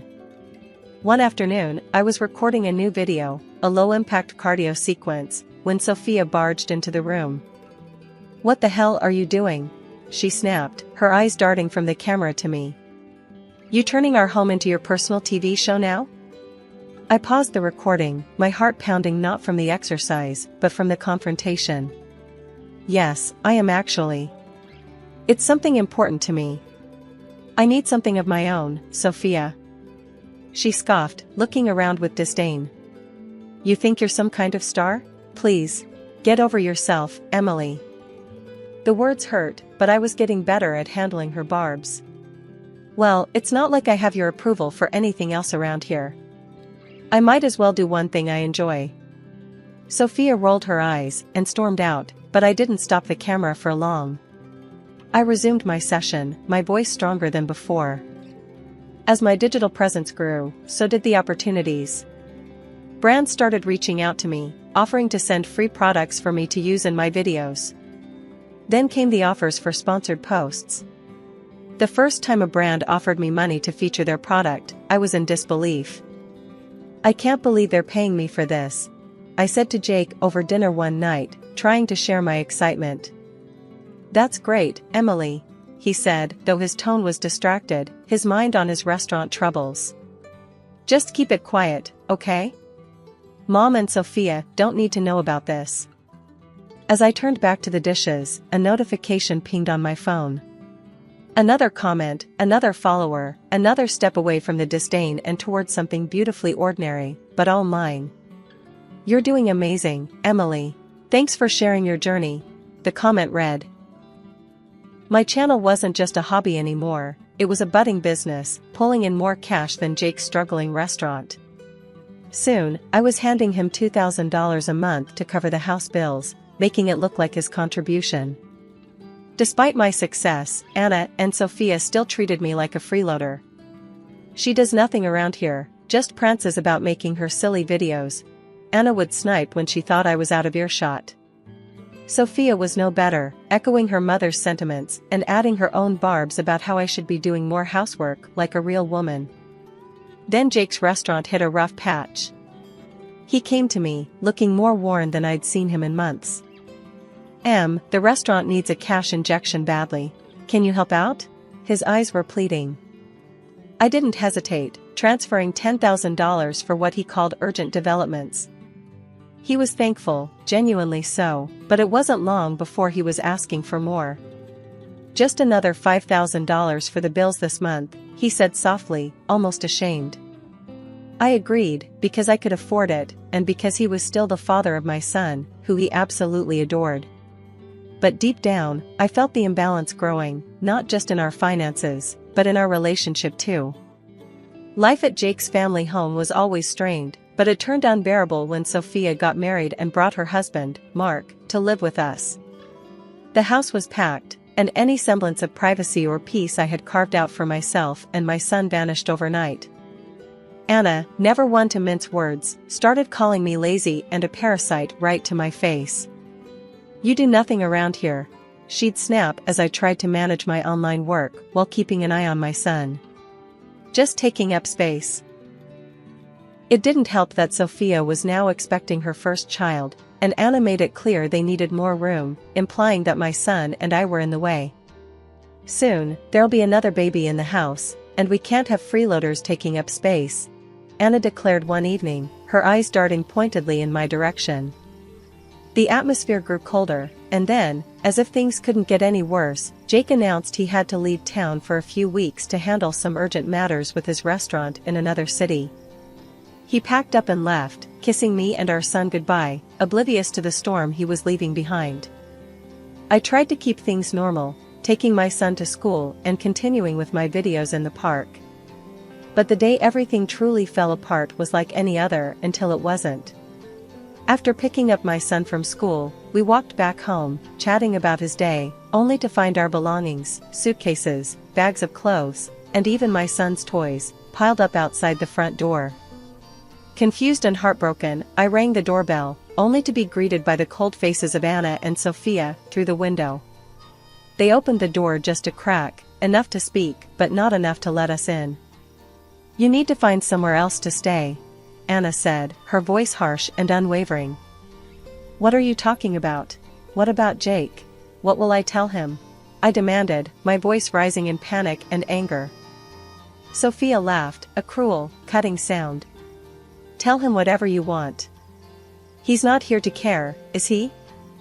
I tried calling Jake, but my calls went unanswered, sinking me deeper into a mix of despair and fury. With no other options, I gathered our things and managed to get us a room at a nearby hotel. Sitting there, in that impersonal room with my confused and upset son, I felt a shift inside me. This wasn't just a temporary retreat, it was a forced eviction from a life I could no longer tolerate. I had just finished unpacking our essentials when my phone pinged with a new message. It was from Sophia, which was odd because we hardly communicated directly, especially not since the fallout. Her message was shockingly cheerful. Thought you might want to see what your beloved husband has been up to, accompanied by a link. Curiosity piqued and anxiety tightening in my chest, I clicked the link. It redirected me to a social media page filled with photos of Jake, photos that showed him not on some urgent business trip as he claimed, but enjoying cozy dinners and walks on the beach with another woman. The timestamp on the latest photo, just yesterday. I sat there, numb, the phone slipping slightly from my hand as the realization hit me. He wasn't just away on business, he was living a whole other life without us. Anger, sharp and bitter, bubbled up, but before I could drown in it, my son tugged at my sleeve. Mommy, are you okay? His small voice, filled with concern, pulled me back from the edge. I forced a smile, scooping him up into my arms. Yeah, buddy, I'm okay. Just a little tired, that's all. I sat there, staring at the screen, a mix of anger and betrayal coursing through me. All this time, I had been the financial backbone for his failing restaurant and for his family, who had just thrown me and my son out like yesterday's garbage. And here he was, living a double life at my expense. Over the next week, my phone was incessantly buzzing with calls from Jake. When I finally answered, his voice was laced with feigned concern. Emily, where are you guys? I heard about what happened. You should come back. We have bills to sort out, and the restaurant needs more funding. His words made my blood boil, but I kept my tone neutral. Sure, Jake. We can discuss it. I'll come by tomorrow. Great, I really think it's best to handle these things in person, he replied, sounding relieved. Hanging up, I felt a cold determination settle over me. He had no idea that I knew about his affair, or that I had no intention of playing the forgiving wife who footed his bills. Tomorrow's meeting would be a turning point, and I was ready for it. Dropping my son off at school that morning felt like the calm before the storm. As I drove to my mother-in-law Anna's house, where I knew Jake, Anna, and my pregnant sister-in-law, Sophia, would be waiting, my stomach churned with nerves and resolve. When I arrived, Jake was obviously relieved and maybe even a bit happy to see me, unlike Anna and Sophia, whose faces were marked with discontent. Without wasting any time, I pulled out the divorce papers from my bag and handed them to Jake. His shock was palpable, his eyes widening as he scanned the documents. Anna and Sophia couldn't contain their initial reactions and began to smile, thinking this was their victory. That smile quickly faded when I addressed them. Don't be too quick to celebrate. You've been living off my efforts all this time. Jake's face fell as he admitted to them. The restaurant isn't doing well. It hasn't been for a long time. The revelation sparked immediate outrage from Anna and Sophia. They turned on him, their earlier glee replaced with anger as they scolded him for keeping them in the dark and for losing what they considered their financial safety net, me. Sophia, ever the brazen one, sneered at me. Well, since Jake makes less than you, he'll just have to file for alimony. How's that for justice? Jake perked up at this, nodding eagerly, as if it were some sort of twisted victory. I almost laughed at the absurdity. That's where you're wrong, Sophia. And Jake, I continued, turning to face him squarely. You won't see a cent for alimony. I know about the affair. The color drained from his face. How did you? Your sister sent me everything. Pictures, dates, places, I said, pointing to Sophia, whose face turned a shade paler. Thanks to her, I have all the evidence I need. What followed was a furious back and forth among them, a mess of accusations and denials. I let them drown in their quarrel for a moment before speaking up again. I'm also taking back everything I paid for. Every appliance, every piece of furniture. Their arguing ceased as the reality of the situation hit them. I had already arranged for movers, and as they began hauling away the refrigerator, the washing machine, the flat-screen TV, and even the fancy blender I had bought last Christmas, Anna and Sophia watched, their faces streaked with tears and disbelief. You can't do this. We need those things. Anna cried out, her voice breaking. I did do this, and I need them too, I replied, my voice steady but not unkind. The movers continued their work, clearing out nearly half of what filled their home. As I watched them take away the last of the items, a weight lifted off my shoulders. I was no longer tied to this house, these people, or their deceit. I turned back to see Jake, who now looked small and defeated, his dreams of easy money evaporating. Take care of your sister and your mother, Jake. That's your job now, I said, not unkindly, before turning to leave. As I walked away, I knew that this was more than just a physical departure. It was my final step out of their manipulative grasp, a move towards reclaiming my life and securing a better future for my son and myself. After everything, the divorce was more of a relief than a burden. I filed for compensation due to Jake's infidelity and secured alimony for our son. My lawyer handled everything, making the process as smooth as possible under the circumstances. Life changed dramatically for Jake's family too. His restaurant, unable to stay afloat without my financial support, finally went bankrupt. The family house was sold off to cover debts, a stark testament to their unsustainable lifestyle. Meanwhile, Anna and Sophia, left scrambling, tried reaching out to me, their messages a mix of apologies and pleas for help. But after everything, I couldn't let myself be pulled back into their chaos. I blocked their numbers without a second thought. Sophia's husband left her, and now the whole lot of them, Jake, his mom, his sister, and her child, live crammed into a small rented apartment. It's a tough situation, but one they brought upon themselves. In contrast, life for me and Alex is looking up.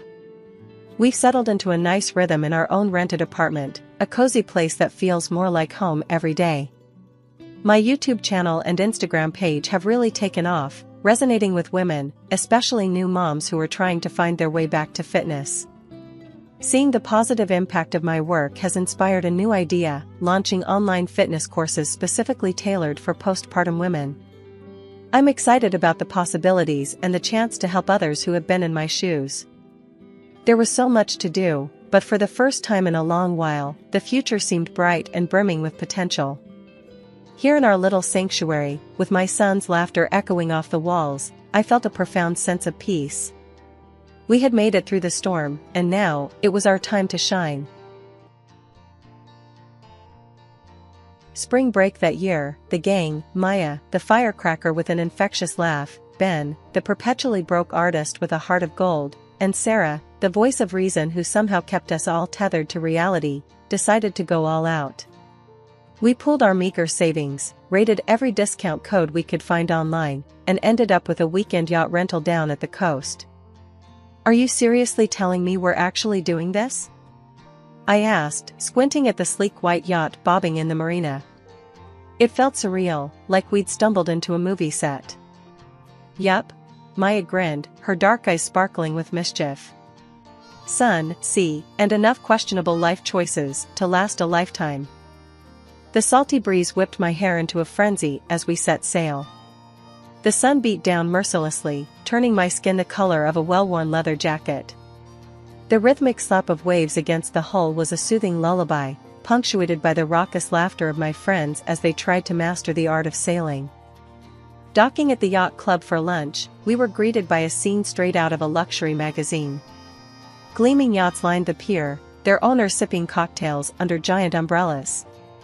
We, however, stuck out like sore thumbs in our mismatched beach wear and overflowing backpacks. Suddenly, a voice broke through the cacophony. "Lost, are you?" I turned to see him, a man with eyes that held the blue of the ocean and a smile that could melt glaciers. He was tall, tanned, and exuded an aura of effortless confidence that made my breath hitch. No," stammered Sarah, ever the social butterfly. "Just admiring the scenery." "Well, the best scenery is always out at sea," he said, his gaze settling on me. "My name's Anthony. You guys wouldn't happen to be looking for an adventure, would you?" A slow smile crept across my face. "Adventure?" I echoed, raising an eyebrow at Maya, who shrugged mischievously. "Maybe. What kind of adventure did you have in mind?" "How about I take you all for a spin?" Anthony gestured towards his own yacht, even bigger and more luxurious than the others around us. "My treat." I exchanged another glance with Maya. "We can't exactly just." "Come on, Kylie," Ben chimed in, his artist's eyes gleaming with excitement. "When are we ever going to get another chance to sail on a yacht like that?" "Yeah," Maya added, nudging me with her elbow. "Live a little, right?" Anthony chuckled. "Exactly. So, what do you say?" Hesitation flickered across me. This whole situation felt too good to be true. But then I looked at my friends, their faces brimming with anticipation, and the accountant in me took a back seat to the thrill seeker. "All right," I said, a grin spreading across my face. "Let's do it." Stepping onto Anthony's yacht was like entering another world. Plush carpeting, gleaming mahogany furniture, and a stocked bar that could rival any high-end restaurant. It was the kind of luxury I'd only ever seen in magazines. "Wow," I breathed, taking it all in. "Welcome aboard," Anthony said, offering me his hand. His touch sent a jolt through me, a spark that had nothing to do with the borrowed life raft vest strapped to my chest. The rest of the weekend felt like a dream. We snorkeled in crystal-clear waters, kayaked through secluded coves, and spent evenings sprawled on the deck under a sky thick with stars. Anthony and I spent most of the time together, talking about everything and nothing. He was funny, intelligent, and surprisingly down-to-earth, despite his obvious wealth. By the time we reluctantly disembarked at the end of the weekend, we were both sporting impressive tans and a connection that went deeper than just sun-kissed skin. We exchanged numbers, promising to stay in touch, and a small part of me wondered if this was the end of our fairy tale. But fate, it seemed, had other plans. A few days later, Anthony called, inviting me to a quaint little cafe he knew.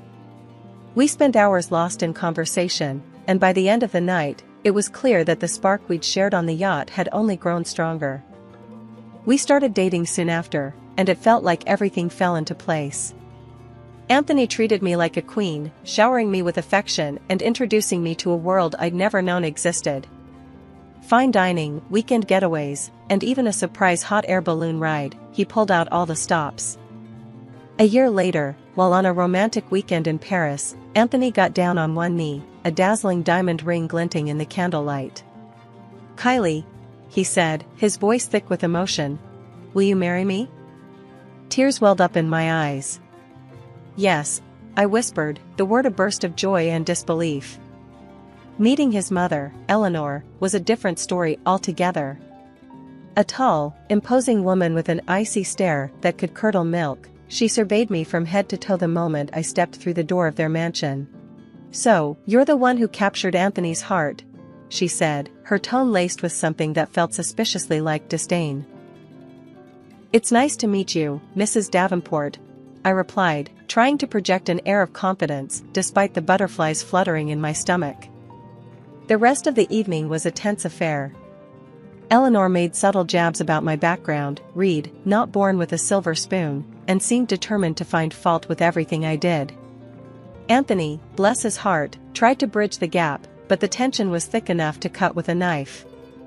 Finally, as I was getting ready to leave, Eleanor pulled me aside. "Look, Kylie," she said, her voice surprisingly low.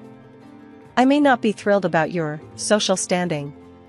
But Anthony loves you, and that's all that matters. Just don't disappoint him." The idos were barely dry before Anthony announced, with a mischievous glint in his eyes, "There's a little surprise waiting for you at the company, Mrs. Davenport." Eleanor's perfectly arched eyebrow shot up. "A surprise, you say?" Her voice held a hint of suspicion, a quality I was becoming increasingly familiar with. "Just a little something to keep Kylie busy," Anthony reassured her, squeezing my hand.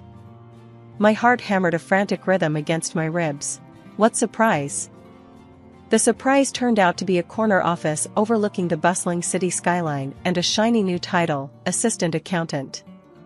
Eleanor Davenport Industries, a steel and concrete empire built from scratch by the formidable woman herself, was now my workplace. Working alongside Anthony was a dream come true. We exchanged stolen glances and whispered jokes during meetings, a secret language only we understood. But navigating the minefield that was Eleanor's presence was a whole other story. Our interactions were limited to clipped greetings and terse exchanges during family dinners. It was a tense ballet of forced smiles and polite conversation, punctuated by Anthony's booming laughter as he tried, mostly in vain, to lighten the mood. Years flew by in a blur of board meetings, quarterly reports, and the gnawing ache of an unfulfilled dream. Getting pregnant, it seemed, wasn't as simple as the sappy romance novels I devoured in college. Doctor visits became a routine, each negative pregnancy test a tiny punch to the gut.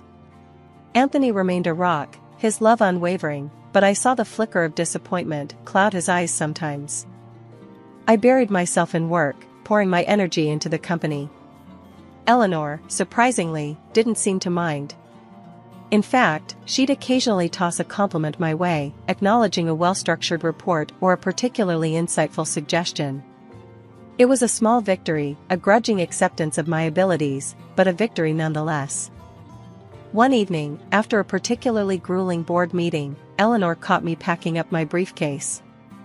"You're good at your job, Kylie," Eleanor began, her voice devoid of its usual frostiness. "Damn good, actually." A shy smile tugged at the corner of my lips. "Thank you, Mrs. Davenport." "But," she continued, her gaze turning steely, "work shouldn't be your entire life. You and Anthony." She trailed off, leaving the sentence unfinished. But the unspoken message hung heavy in the air. You and Anthony need to start a family. We're trying, I blurted out, surprising myself with my honesty. We've been trying for years, but... Eleanor leaned back in her chair, her expression unreadable. Sometimes, she said finally, life doesn't always go according to plan. But that doesn't mean there isn't happiness to be found. Her words were cryptic, yet strangely comforting. Was it a softening? A flicker of empathy beneath the steely exterior? It was hard to tell. At one of the family dinners at Eleanor's house, Anthony strutted into the kitchen, a triumphant grin plastered on his face. Guess who just hired the most stunning secretary the company's ever seen? He announced, wrapping his arm around me in a hug that felt more performative than usual. I stifled a sigh. Anthony had a way of making even the most mundane announcements sound like earth-shattering news. Really? I managed, forcing a smile. Who is she? Tiffany, he said, his voice dropping a seductive octave. Blonde hair, legs that go on for miles, and a smile that could melt glaciers. Eleanor, who had been engrossed in the financial section of the newspaper, finally lowered it with a sigh. New secretary, huh? She said, her gaze sharp as a hawk's. Yeah, Anthony beamed. Think she'll liven up the place a bit, don't you? Let's just hope she can handle a phone and a keyboard, I muttered under my breath. The remark slipped out before I could stop it.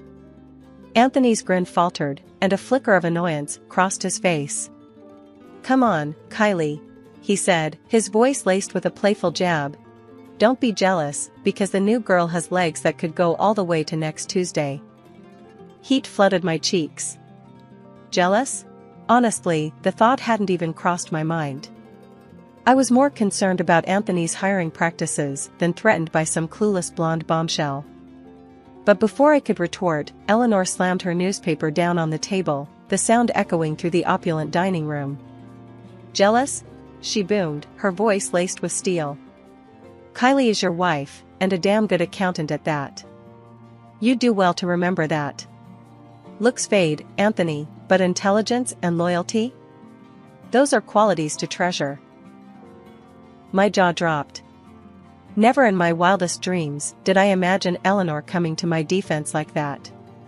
A flicker of warmth, a rare spark of something resembling approval, warmed her icy blue eyes. Anthony, still flustered, mumbled an apology.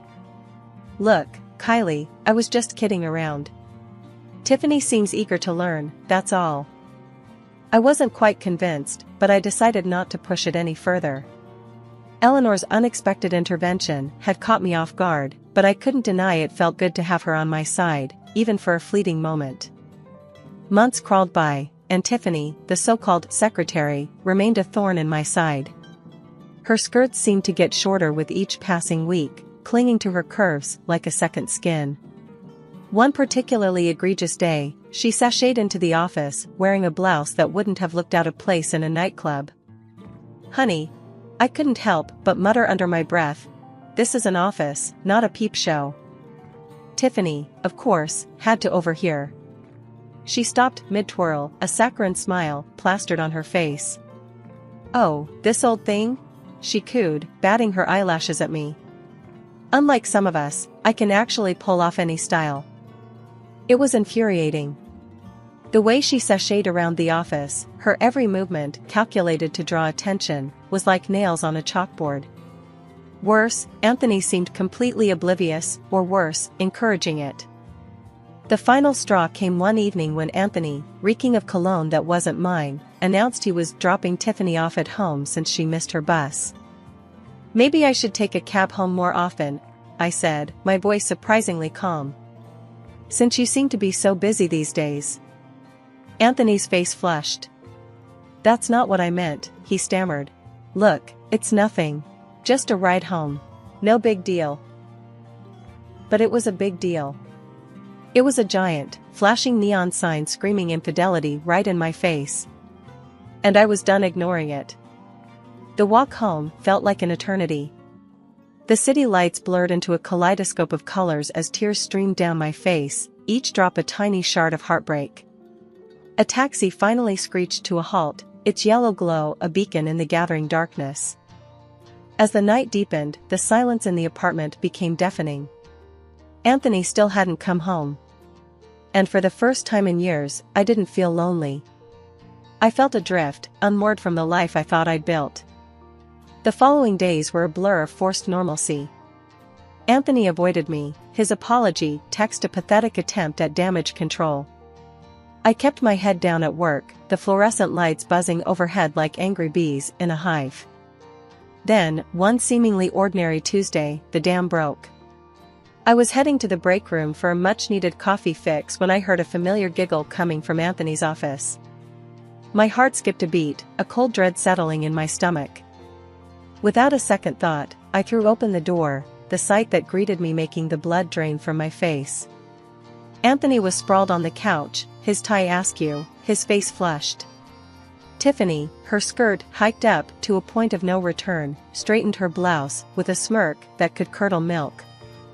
"Well," I said, my voice surprisingly calm, the coldness in it sharper than a glacier.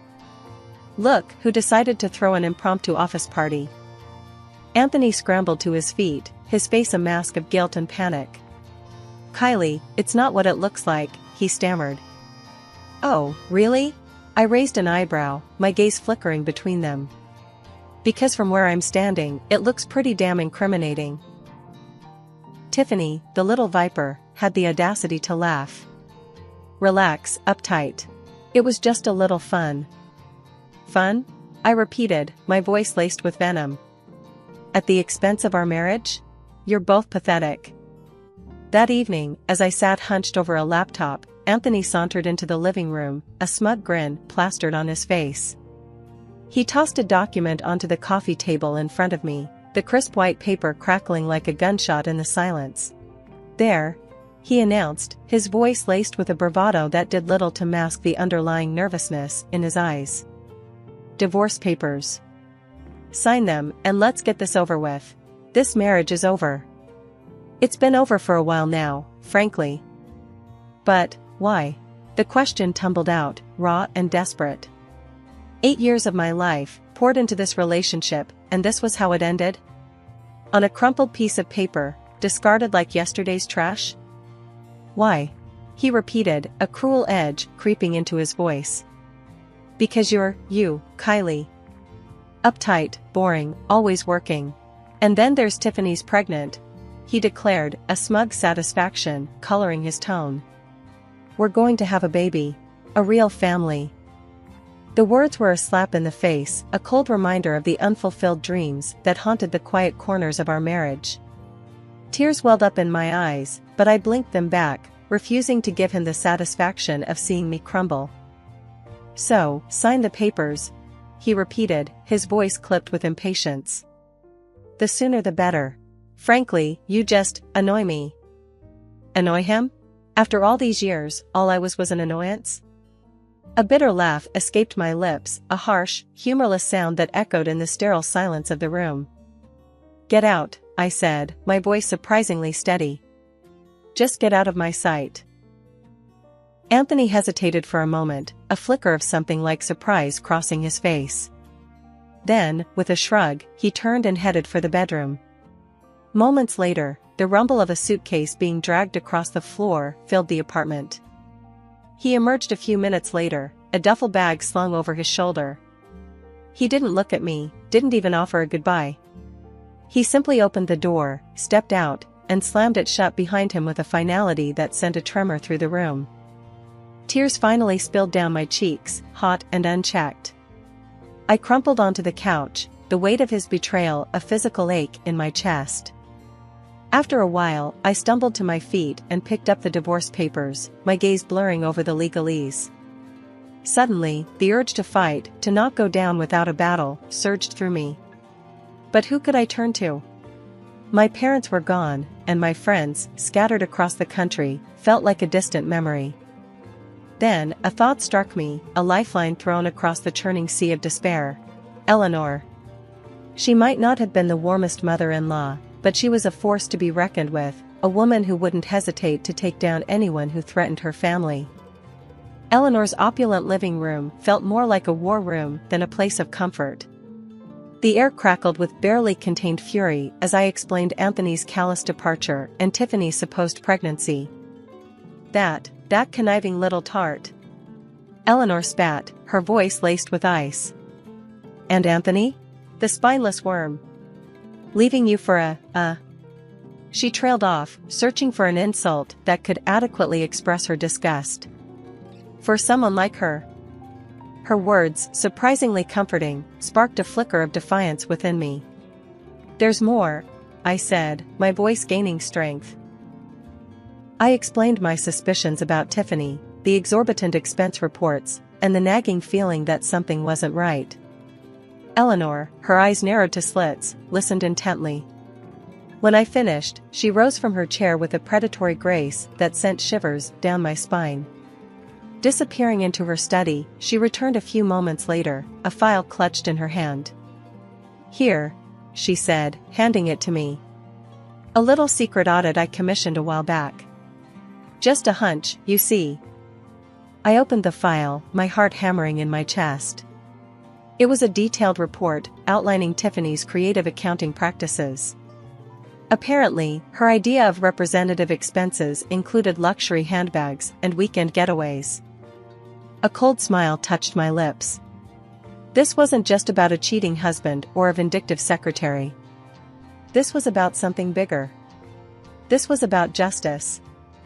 The next morning, I marched into Anthony's office, the secret audit tucked securely under my arm. He and Tiffany were locked in a heated embrace, cooing like a pair of lovebirds. Shouldn't you be packing your boxes, honey? This is my future husband's office now. Tiffany sneered at me. I ignored her, turning my gaze to Anthony, whose smugness had curdled into confusion. Actually, I said, a smile playing on my lips. It seems there's been a bit of a misunderstanding. Before they could react, I placed the file on his desk. Take a look, Anthony. Seems your little friend here has been a bit creative with the company finances. Tiffany's face drained of color. What is this? She sputtered, her voice laced with panic. Lies. You're trying to slander me.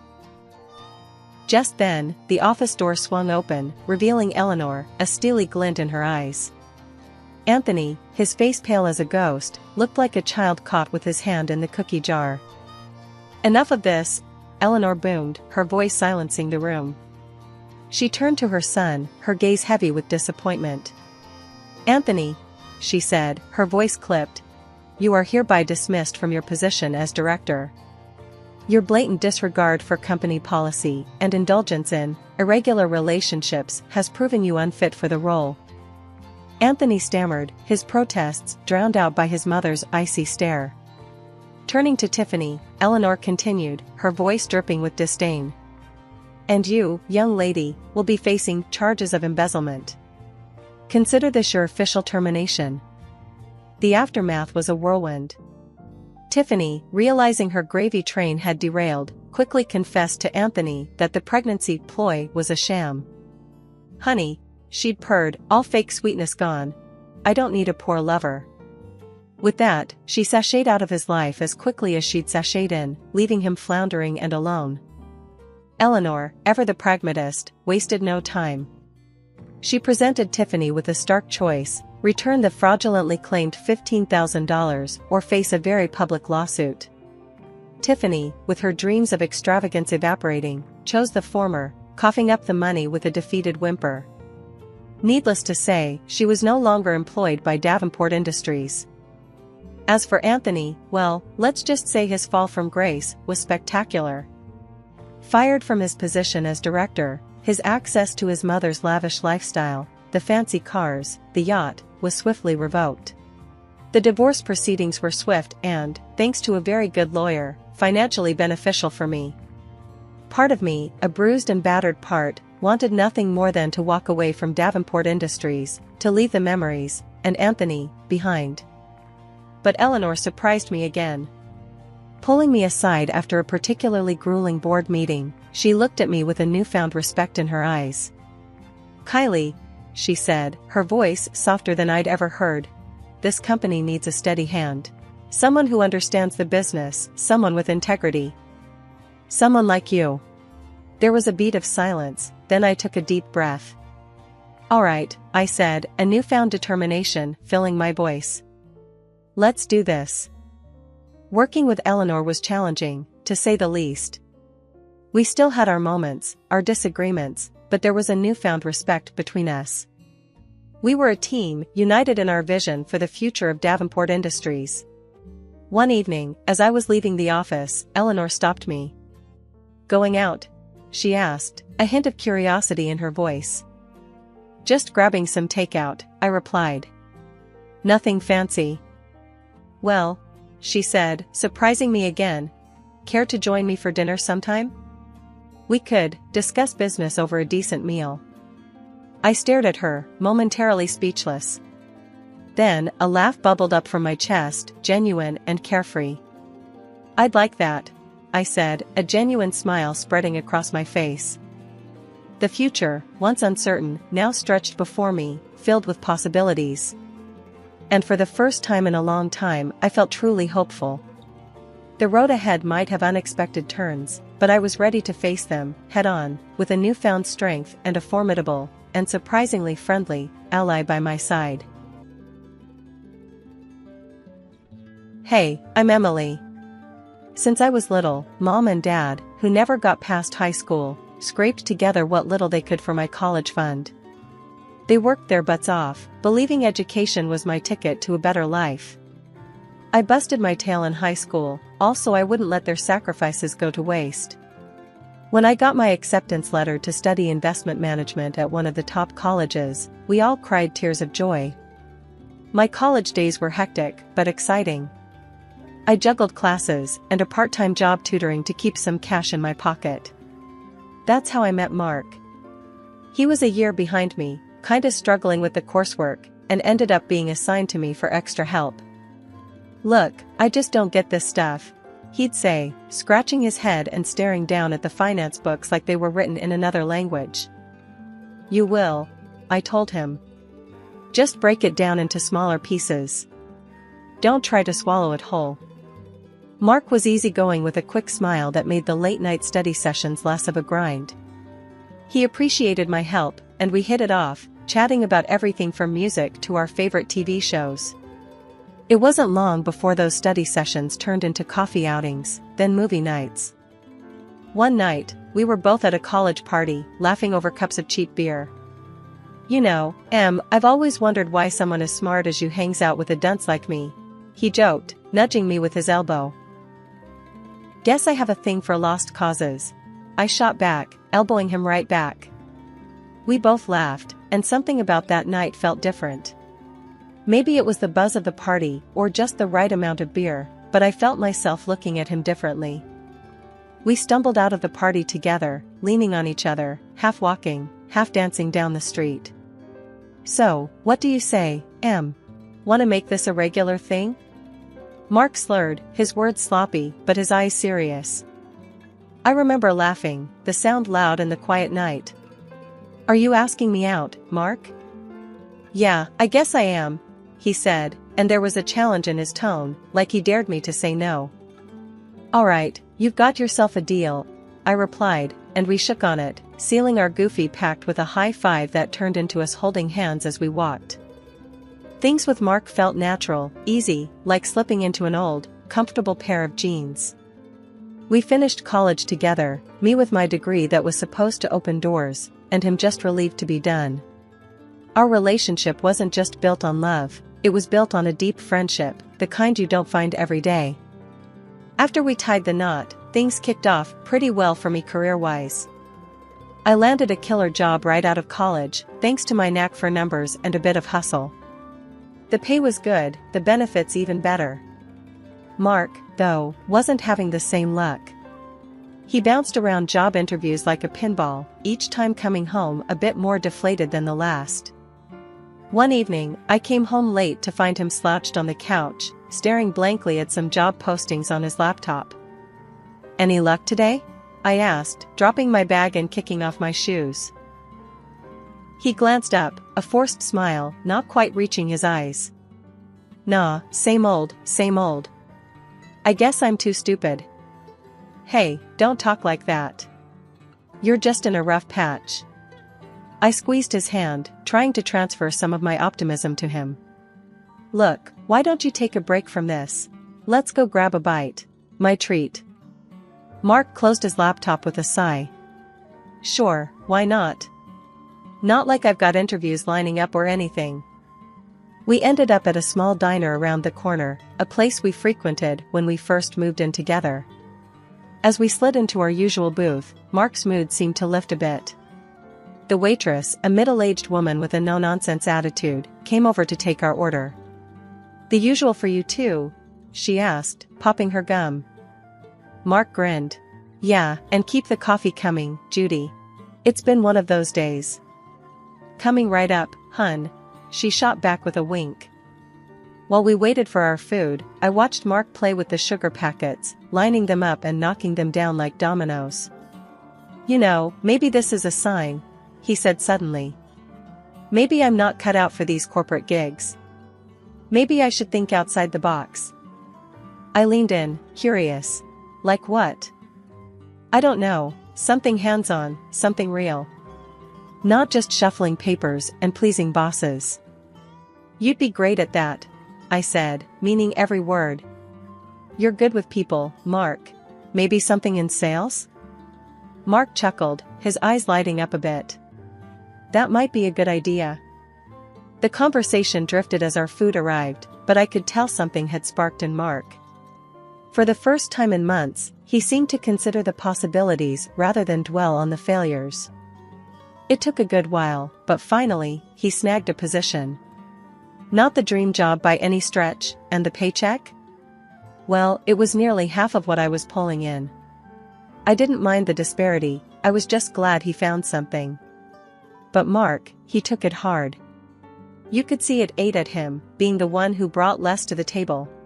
I just never thought I'd be the one being supported, he admitted one night, his voice low, almost drowned out by the hum of the microwave in our tiny kitchen. Hey, it's us against the bills, not you against me. I tried to reassure him, passing him a beer. We're a team, right? Yeah, a team, he echoed, but his half-smile didn't reach his eyes. Over time, though, he seemed to get used to the setup. The weight of paying rent, groceries, and everything in between fell on my shoulders, and I handled it without a fuss. I even splurged on him now and then, fancy gadgets, the kind of clothes he wouldn't buy for himself. Mark got cozy with this arrangement, real cozy. Started pointing out stuff in stores, saying, "Hey, that would look great on me, huh?" I laughed it off, clouded by love, thinking this was just playful banter between us. My colleagues at work saw it differently. He's getting a bit too comfortable, don't you think? They'd hint after I shared stories over lunch. I shrugged off their concerns, figuring they just didn't see the full picture of our marriage. He's been through a rough patch, it's my turn to spoil him a bit. I'd defend him, keeping my tone light. Just when I thought we had our lives on a steady track, the unexpected whacked us upside the head. The investment firm where I was making waves suddenly crashed, bankrupt, out of the blue. I came home that day, my head spinning, papers from HR clutched in my shaky hands. "Mark, you won't believe what happened," I said as soon as I walked through the door. I was met with the sight of him on the sofa, gaming controller in hand, mid-game. He paused his game and looked up, brows knitted. "What's up, babe?" "The company, they're done. Bankrupt. I'm jobless." He sat up straighter, the seriousness of the situation cutting through the usual homecoming chit-chat. "What? But you were just talking about a promotion last week." "Yeah, well, so much for that." I tossed the papers on the coffee table, a mix of severance info and legal jargon. "Everything's gone to hell, just like that." Mark set his controller down and came over to me, his expression a mix of concern and disbelief. "Emily, that's crazy. What are you gonna do?" I sank into the couch, the weight of the news anchoring me down. "I don't know. I need to start looking, I guess. But who's gonna hire someone from a tanked firm? It's like I've got the plague now." He rubbed my back, trying to be the rock I needed then. "You'll find something. You're brilliant. Any company would be lucky to have you." But weeks turned into months, and every interview ended with some version of "we'll be in touch," which really meant "don't hold your breath." The rejections piled up, slamming me with doubt and worry. One evening, after yet another "thanks, but no thanks," I vented to Mark over dinner. "It's like I'm toxic, Mark. Today, one guy actually said, 'Sorry, but we can't risk someone associated with that kind of failure.' As if I personally ran the company into the ground." Mark shook his head, stabbing at his food. "That's bull. They don't know what they're missing." "Yeah, well, apparently they think they're dodging a bullet," I muttered, pushing my own food around my plate. Then the bills started to grow, a monstrous pile that seemed to taunt us from the kitchen counter. Each envelope a reminder that my savings wouldn't last forever. Mark tried to pick up extra hours, but it wasn't enough to keep up. One night, as I was crunching numbers, trying to make sense of our dwindling finances, Mark came into the kitchen, a sheepish look on his face. "So, about the bills." I didn't even look up. "What about them?" He shuffled his feet, a sure sign he was nervous. "Well, it's just, I'm not pulling in much. Maybe we should cut back some more. Maybe we could move to a smaller place? Or sell the car?" I stared at him, the reality of our situation washing over me in a cold wave. "We're really in it, aren't we?" Mark nodded, coming over to wrap his arms around me. "We'll figure it out, Em. We always do." Weeks of fruitless job hunting ground me down, each day chipping away at my savings and hope. The money was running out fast, and Mark, who had grown used to a comfortable life, now shouldered all our bills. This shift brought out a side of him I'd never seen before. One night, he exploded. "You're just sitting around all day, doing nothing." "I'm out there busting my ass, and for what? To come home to a freeloader?" His words stung. "Freeloader? Really, Mark? Who do you think kept us afloat all these years?" I shot back, my voice sharp with hurt and anger. He just scoffed, shaking his head. "Yeah, well, past's past. What are you doing now?" "Nothing." I couldn't believe what I was hearing. This wasn't the man I married. But before I could gather my thoughts to respond, the real blow came just a few days later. I came home early to grab some documents I needed for yet another potential job lead. As I opened the door, I froze. There was Mark in our living room, cozy with a woman I'd never seen. She was draped on his arm, laughing up at him like she owned the place. Mark straightened up, clearing his throat. "This is Anna. She's going to be my wife."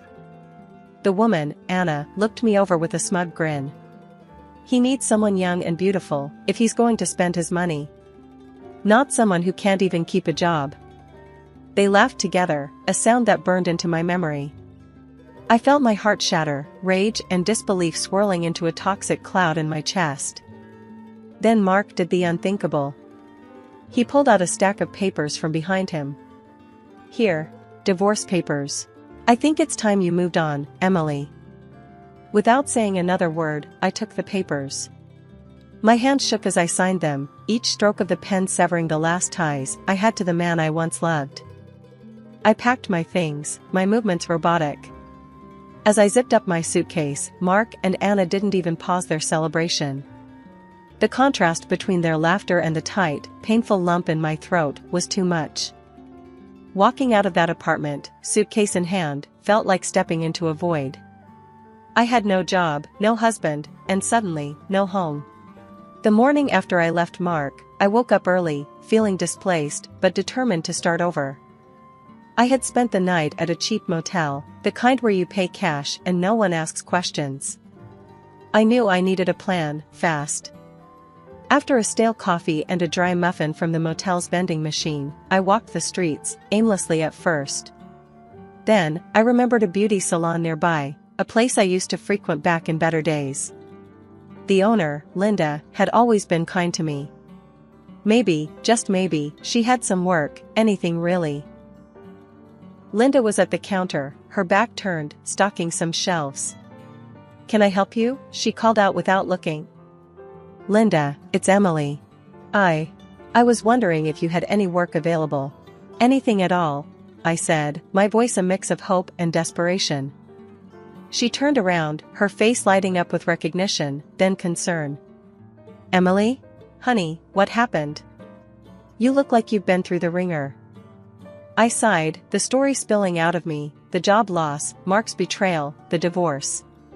She listened, her expression softening with each word I said. "Oh, sweetie, I'm so sorry. Let's see what we can do for you." She pondered for a moment, tapping a finger on her lips. "You know, I need someone to help manage the front desk, answer phones, schedule appointments. You think you could handle that?" I nodded eagerly. "Yes, absolutely. I'd be grateful for any opportunity, Linda." She smiled, her warm, reassuring self. "Good. Why don't you start tomorrow? We'll figure out the rest as we go. And hey, about a place to stay, the apartment above the shop is empty. It's not much, but it's clean and safe. You can stay there for half the rent until you're back on your feet." I was overwhelmed, tears pricking at the corners of my eyes. "Linda, thank you. This means so much to me." "None of that now." She waved off my thanks. "You'd do the same in my shoes. Let's not make it a big deal. Just be here at 8 tomorrow, bright and early." The next few weeks were a blur of learning and adjusting. Linda showed me the ropes, and I picked up the nuances of the beauty industry quicker than I thought. It was like I was slowly piecing myself back together, finding a new purpose in a place I hadn't expected. Mark and my old life seemed like a distant memory, a bad dream that had loosened its grip on me. I worked hard, stayed late when needed, and slowly, I began to feel whole again. But it wasn't just about surviving anymore, I was starting to thrive. Linda noticed too. "Emily, you've really turned this place around," she said one evening as we were closing up. "I'm thinking about expanding, opening another location. What do you think about running this one for me if I do?" The offer took my breath away. "Really? Linda, are you serious?" "As a heart attack," she chuckled. "Think it over. No rush." As I walked up to my little apartment above the shop, I realized that this, right here, was my fresh start. My chance to rebuild not just my career, but my life. Running the beauty salon started to feel like second nature. Every day, I put in all I had, and Linda noticed. One morning, as we were gearing up for another busy day, she came in with her usual spark. "Morning, Em. How's our little empire doing?"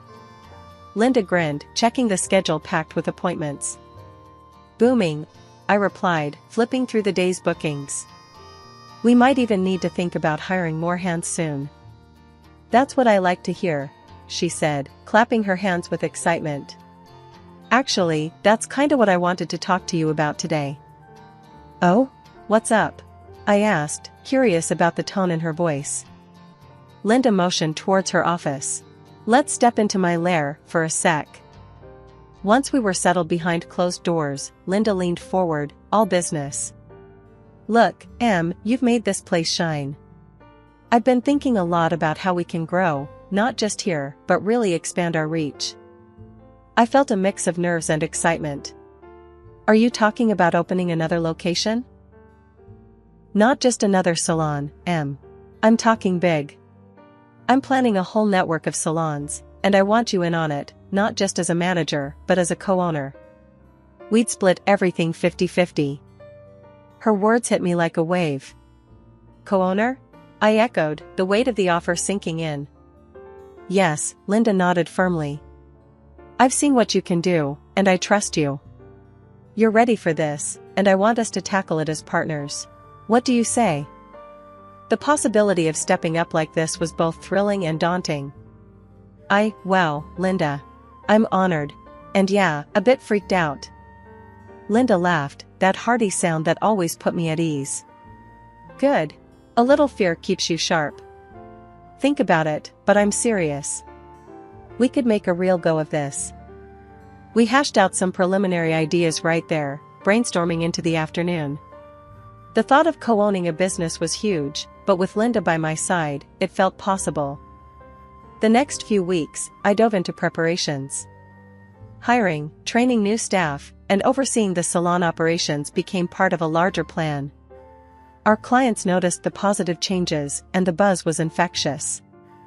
Linda and I spent evenings at a local cafe, laptops open, plans sprawling across the table. We talked leases, decor, branding, every detail of our expansion. Finally, the day came to announce our plans to the staff. Everyone gathered around, excited and a bit anxious about the future. "Ladies and gentlemen," Linda started, her voice brimming with pride, "thanks to your hard work, and especially Emily's leadership, we're expanding. And Emily here isn't just going to be your boss. She's going to be my partner in this venture. We're in this together." The team cheered, and I felt a swell of pride and determination. This was my shot, our shot, to build something lasting. It had been 7 years since the divorce, and life had moved on. I was in one of my salons, chatting with Mrs. Peterson, an elderly client who loved getting her hair done here every month. We were laughing about something trivial when the door swung open, and there he was, my ex-husband, Mark, with Anna, the same woman he had left me for. I stiffened, but before I could say a word, Mark burst out laughing, loud enough for everyone in the salon to hear. "Look at this, Emily has become just a simple hairdresser. What a waste of all that fancy education." Anna chimed in, her voice dripping with disdain. "Yeah, what a total loser. Guess the high-flying job didn't work out, huh?" The room fell silent, the air thick with tension. I felt every eye in the place on me, waiting to see how I'd respond. But before I could gather my thoughts, Mrs. Peterson stood up from her chair, her cape still draped around her. She pointed a manicured finger at them, her voice sharp as a tack. "You two ought to shut your mouths. This woman here," she waved her hand at me, "owns not only this salon, but a whole chain of them. She was just named one of the most successful young entrepreneurs in the country." Mark's laughter died in his throat. He looked like he'd been slapped. Anna's face went from mocking to shocked in an instant. "And another thing," Mrs. Peterson continued, her eyes narrowing. "I live next door to you clowns. Mark, you're hardly ever sober, and you get fired from your job so often it's a wonder you have any work at all." Mark's face turned beet red, from embarrassment or anger, I couldn't tell. He grabbed Anna's arm, muttering something under his breath about leaving. As they headed towards the door, Anna suddenly whirled around and stormed back in, Mark trailing helplessly behind her.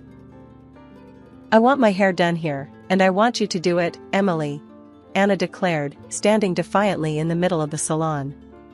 Her voice was loud, her tone brazen, as if challenging me directly. I raised an eyebrow, taking in her audacious demand.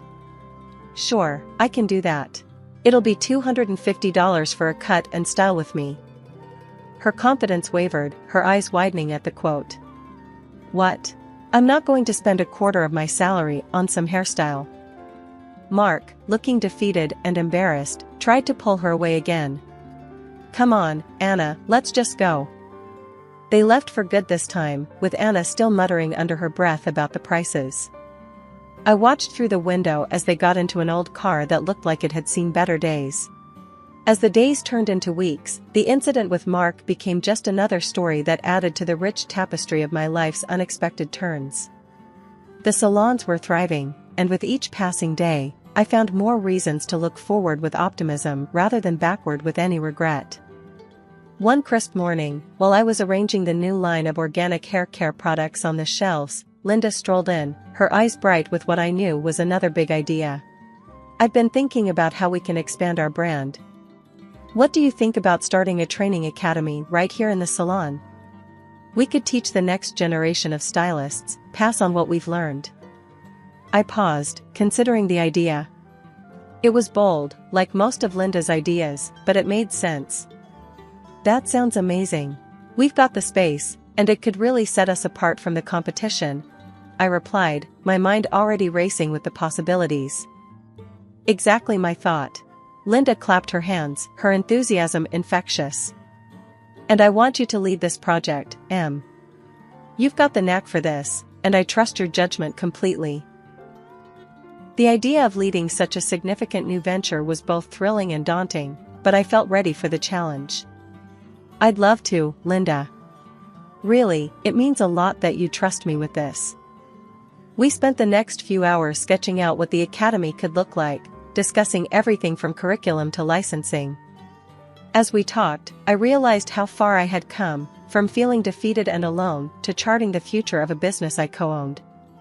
Later that day, as I was tidying up after a busy afternoon, one of our regular clients, Mrs. Harper, approached me. She had been coming to the salon since we opened this location and had always shown an interest in the business side of things. "Emily, I've been hearing great things about what you're planning," she began, her tone earnest. "You know, my granddaughter is finishing school soon, and she's got a real passion for beauty. Maybe she could join your academy?"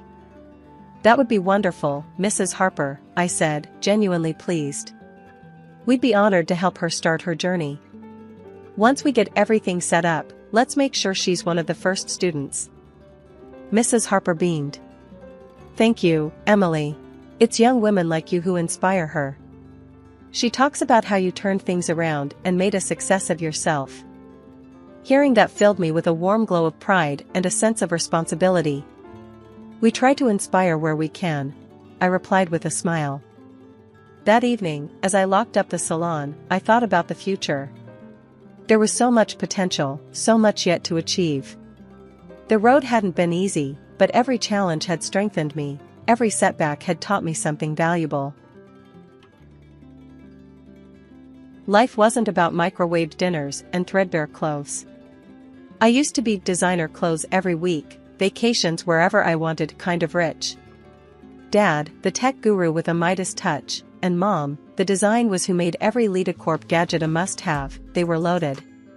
My folks were all about hard work and not wasting a dime, even if it meant buying last year's model phone instead of the newest one. Then, everything went dark at 14. One afternoon, while I was arguing with Sarah, my best friend at the time, about who got the front seat for the movie, Don't Judge, 2 police officers showed up at our door. Their faces were grim, and the words they spoke felt like a punch to the gut. "Plane crash, Pacific Ocean, no survivors." My parents were gone. The world became a blur of tear-stained faces and endless paperwork. School wasn't any better. Kids who used to fawn over my designer bags now avoided me like the plague. Sarah, the best friend, ditched me faster than yesterday's news. The only good thing was Nana, Dad's mom. She lived in a tiny house, a haven of comfy furniture and the delicious smell of freshly baked cookies. Nana welcomed me with open arms.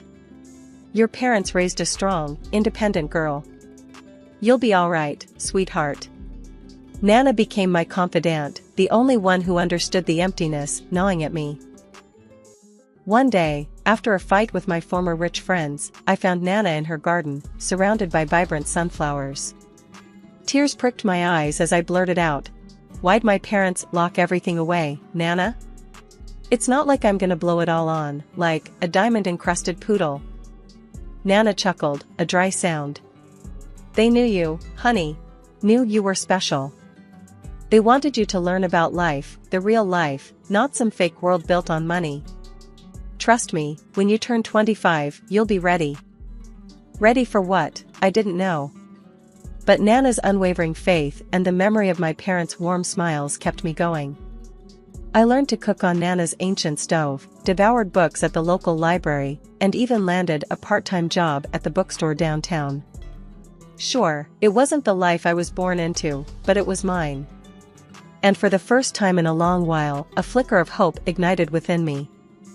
Living with my grandmother in a small house, going to a regular school, working a part-time job, it wasn't what I was used to, but keeping my past a secret was a secret weapon I planned to use wisely. College loomed ahead, and with my good grades and some government grants, I was ready to face it head-on. College life was a whirlwind. I juggled classes, a part-time job at the campus bookstore, and a mountain of instant ramen noodles. Still, I wouldn't trade it for anything. One crisp autumn afternoon, I was hunched over a particularly mind-numbing economics textbook in the library, highlighter in hand, when a voice startled me. "Dude, are you lost in econ land again?"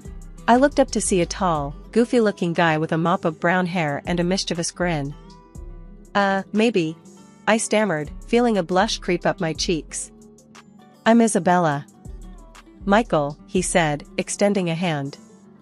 "Looks like you could use a study break. Coffee?" We ended up at a noisy campus cafe, drowning our textbooks in steaming lattes.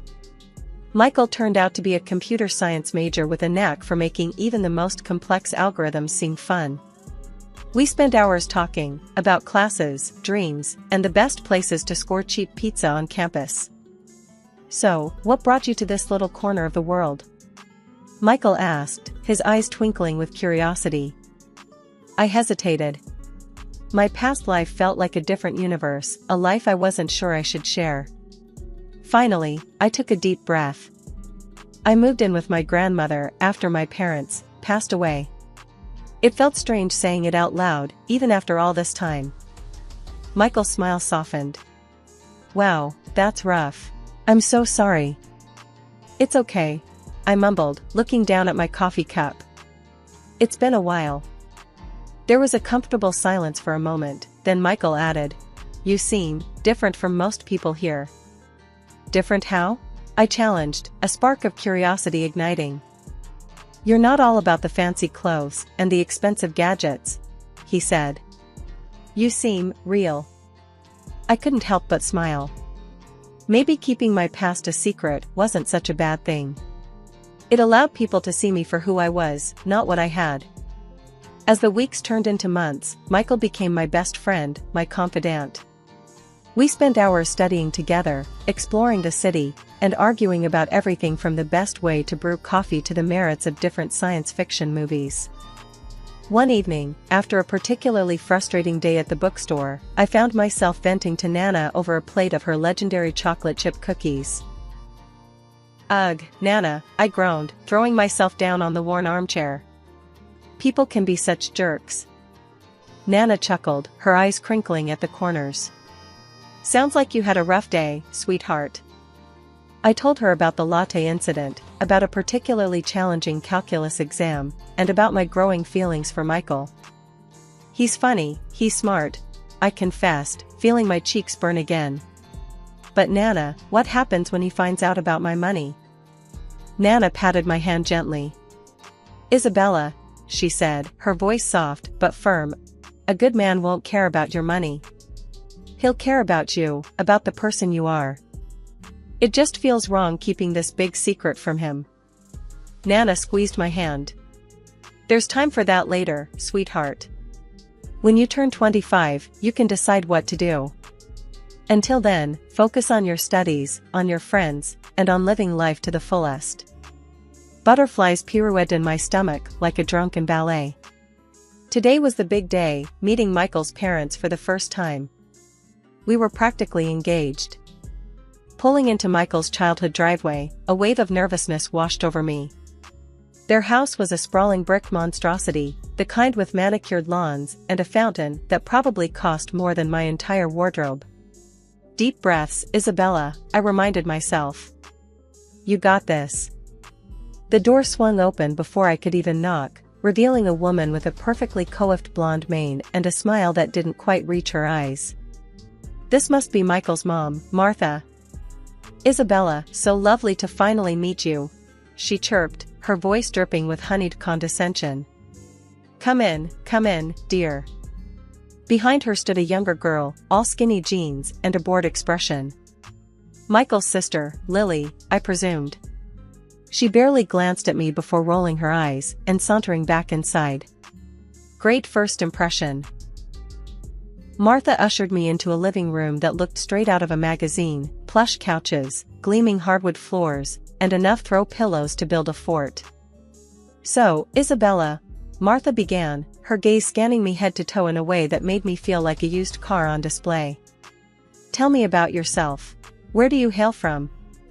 "Oh, you know," I stammered, feeling the heat creep up my neck. "Just a small town girl." Grew up with my grandmother in a little one-story house. Martha's smile faltered for a split second before morphing back into a tight, plastic grin.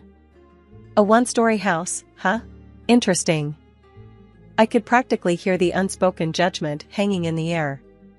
This wasn't exactly going the way I'd hoped. Then, before I could even respond, Lily sauntered back into the room. "Mom," she drawled, flipping through a glossy magazine. "Does she even have a real job?" The question hung in the air, dripping with disdain. I almost blurted out that my family lawyer could buy their entire house with pocket change, but Nana's voice echoed in my head. "A good man won't care about your money. He'll care about you." Taking a deep breath, I met Lily's gaze head-on. "Actually," I said, my voice surprisingly calm, "I work at a bookstore downtown. It's not glamorous, but it pays the bills." Lily scoffed, but I didn't back down. I wasn't some spoiled rich girl, and I wouldn't let them treat me like one. "Speaking of bills," Martha chimed in, her voice suddenly serious. "Michael mentioned you two might be thinking about, well, let's just say I've had a prenuptial agreement drawn up." Now, a prenup wasn't exactly a surprise. Honestly, with her attitude, it was probably for the best. "No problem," I said, trying to sound nonchalant. "I think that's a smart idea. Actually, I'll have my lawyer take a look at it." Lily snorted. "Lawyer? You have a lawyer?" Again, I almost let it slip about the family retainer, but I bit my tongue. "Yeah," I lied smoothly. "A friend who's good with legalese." The rest of the afternoon was a blur of awkward silences, thinly veiled insults, and enough passive-aggressive comments to choke a horse. As soon as Michael mercifully appeared, I practically flew out the door with him. The next day, a thick envelope arrived in the mail addressed to me. Inside, a document with fancy lettering proclaimed it to be the prenuptial agreement Martha had mentioned. Skimming through it, it seemed straightforward enough: a division of assets acquired during the marriage, the usual boilerplate stuff. My heart hammered in my chest. During the marriage. This was exactly what worried me. I called my actual lawyer, the one Nana had recommended years ago, and explained the situation. He chuckled after hearing about the prenup. "They're barking up the wrong tree," he assured me. "This agreement only applies to assets acquired during the marriage. Your inheritance is separate and wouldn't be affected by this in the slightest." Relief washed over me. "So, what do I do?" "Simple," he said. "Sign the darn thing. It doesn't hurt you, and it might put their minds at ease. Besides, you know what they say, keep your enemies close." A slow smile spread across my face. Maybe this whole thing wasn't so bad after all. In fact, it might be a little fun to play along with their misconceptions for a while. The wedding wasn't a lavish affair at a swanky hotel, but it was perfect. We said our vows under a canopy of fairy lights in Nana's backyard, surrounded by close friends and family. It was simple, elegant, and filled with love. Everything I ever wanted. But as the saying goes, no wedding is complete without a little drama.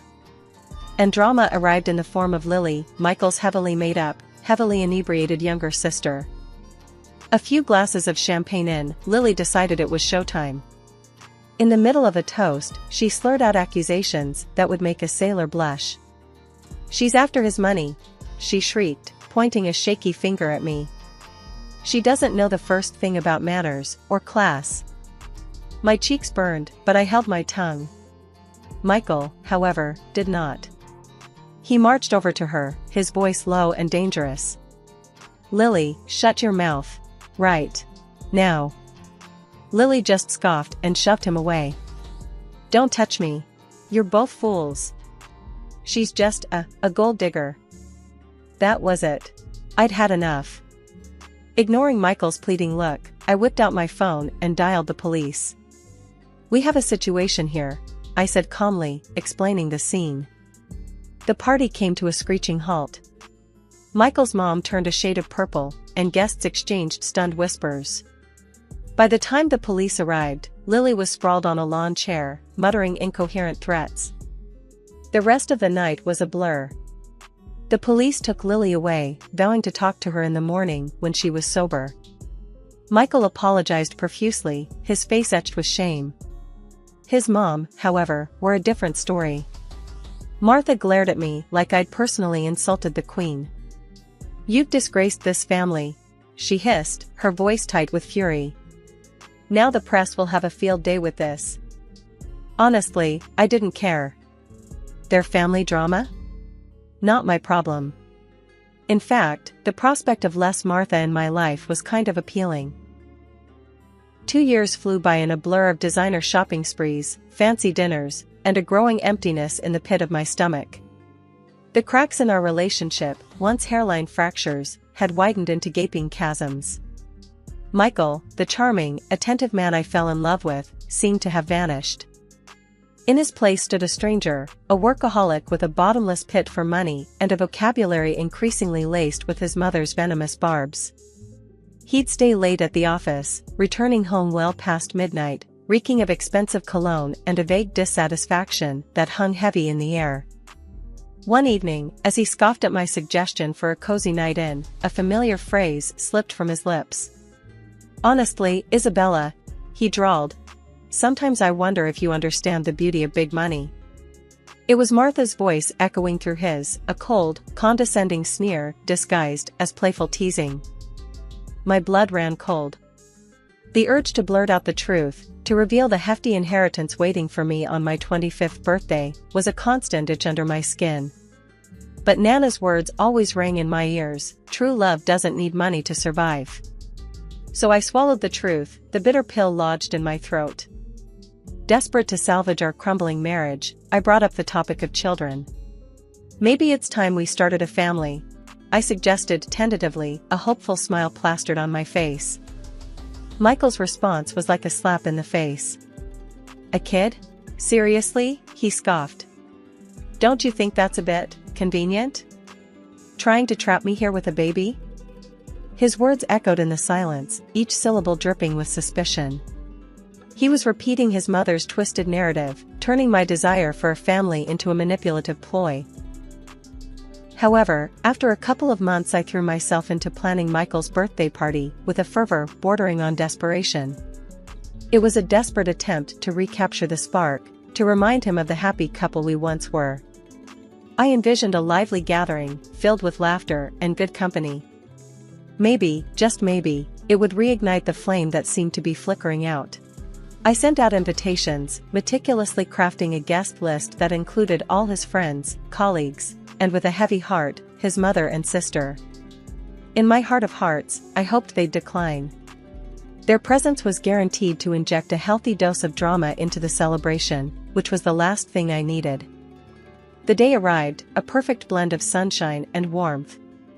The house buzzed with activity as friends streamed in, bearing gifts and good cheer. Michael, dressed in a crisp new shirt, a birthday gift, naturally, beamed as he received congratulations and well wishes. A sliver of hope flickered within me. Maybe, just maybe, this could be a turning point. A discordant note, however, shattered the illusion. Just as Michael and I were about to cut the cake, the doorbell chimed. My stomach clenched. It was them. Martha, resplendent in a designer outfit that screamed "Look at me," and Lily, her younger sister, looking like a runaway from a bad reality TV show. Lily, clad in a dress that left little to the imagination, made a beeline for the champagne table. A wave of nausea washed over me. Lily, notorious for her inability to hold her liquor, was a disaster waiting to happen. I opened my mouth to warn Michael, but he was already engrossed in conversation with his mother, oblivious to the approaching storm. As predicted, the champagne flowed freely, and with it, Lily's inhibitions. Soon, she was weaving through the party, a tipsy hurricane in a sequined dress. Her voice grew louder with each passing glass, her words laced with a malicious intent. "You'll never be one of us," she slurred, pointing a drunken finger at me. "You're just a gold digger, after Michael's money and his family name." Tears welled up in my eyes, blurring the scene before me. But Michael, oblivious to my distress, remained glued to his mother's side, his back turned on me. He didn't even spare me a glance as Lily launched into a tirade about my supposed inadequacies as a wife and future mother. "You'll never carry on the family lineage," she screeched, waving a sheaf of papers in the air. "You'll only give birth to weak, pathetic babies." My vision swam. Shame and anger warred within me. Then, amidst the drunken chaos, Lily stumbled, her high heels betraying her. With a graceless shriek, she tumbled into the pool, landing in a heap of soaked sequins and misplaced pride. I rushed forward to help, more out of instinct than anything else. That's when I saw it. The papers Lily had been clutching lay on the ground, partially obscured by the pool water. Curiosity overcoming my emotional turmoil, I picked them up. My blood ran cold as I recognized the document, divorce papers. Signed by Michael. The date scrawled at the bottom confirmed my worst fears. Tears stinging my eyes, I stormed back into the house, the party atmosphere a grotesque parody of happiness. There, in the middle of the living room, stood Martha, a smug smile plastered on her face. Before I could speak, she launched into a tirade. "Well, Isabella," she purred, her voice dripping with fake sympathy. "Looks like your little plan backfired, didn't it?" "What plan?" I spat, my voice tight with anger. "What are you talking about?" "Don't play dumb, dear," she sneered. "Trying to get pregnant, trap Michael, a classic gold digger move." Betrayal, raw and searing, ripped through me. I glanced at Michael, searching for a flicker of denial, a shred of the man I thought I knew. But his gaze remained fixed on the floor. Fury replaced the pain. "Fine," I choked out, snatching the divorce papers from his hand. "If that's what you want." With a trembling hand, I grabbed a pen from the table and signed the document with a flourish. A gasp rippled through the crowd, but I ignored it. Let them watch. Let them see the sham of a marriage I'd been living in. "There," I said, my voice surprisingly steady. "Happy now?" The room was silent, the air thick with tension. Then, I reached for my phone and dialed a familiar number. "Nana?" I asked, my voice thick with emotion. "Can you come get me? Now?"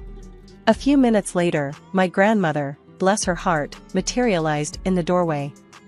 Relief washed over me, warm and familiar. "What's going on here, Izzy?" Nana asked, her eyes taking in the scene with a sharp glint. Taking a deep breath, I launched into the whole sordid story, Michael's accusations, Martha's manipulations, the betrayal that felt like a physical blow. By the time I finished, a slow smile was spreading across Nana's face. "That's all?" she chuckled, her voice laced with amusement. Before I could reply, she turned to Michael and his mother, her voice laced with steel. "Listen up, you two," she began. "Isabella doesn't need your money or your pathetic family name. She's an heiress in her own right, set to inherit a vast fortune on her 25th birthday, which is, by the way, in a month."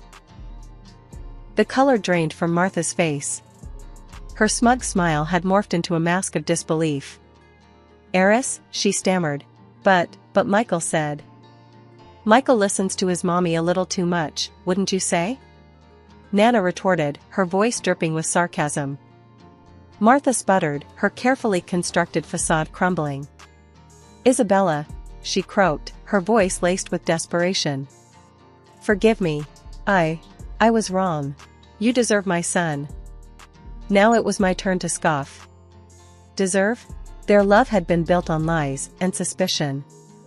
The taste of betrayal lingered bitter on my tongue. As if on cue, a loud honking sound came from the driveway. My surprise gift, a top-of-the-line sports car, had arrived. A car I'd secretly bought for Michael, using money from my hidden account. Sliding behind the wheel, I gestured for Nana to join me. "Let's go, Nana," I said, my voice firm. "From now on, my lawyer will be dealing with all of you." As I pulled out of the driveway, I glanced back at Michael and his mother, their faces a picture of stunned silence. Leaning out the window, I added one last parting shot. "Oh, and by the way," I said, a mischievous glint in my eyes, I recorded the whole thing, including your little drunken performance, Lily. I held up my phone, showing them the social media post with a rapidly rising number of. The roar of the engine filled the air as I peeled out of the driveway, leaving behind a cloud of dust and a family drama for the ages. A week after the dust settled from the divorce drama, the phone rang. It was Martha. Honey dripping from her voice, she launched into a desperate plea for reconciliation. Apparently, Michael was lost without me, and they both wanted me back in their perfect little family. I cut her short. Thanks for the offer, Martha, I said, my voice cool. But the damage is done. Move on. Then came Michael. He showed up at my doorstep, looking like a kicked puppy in a Brioni suit.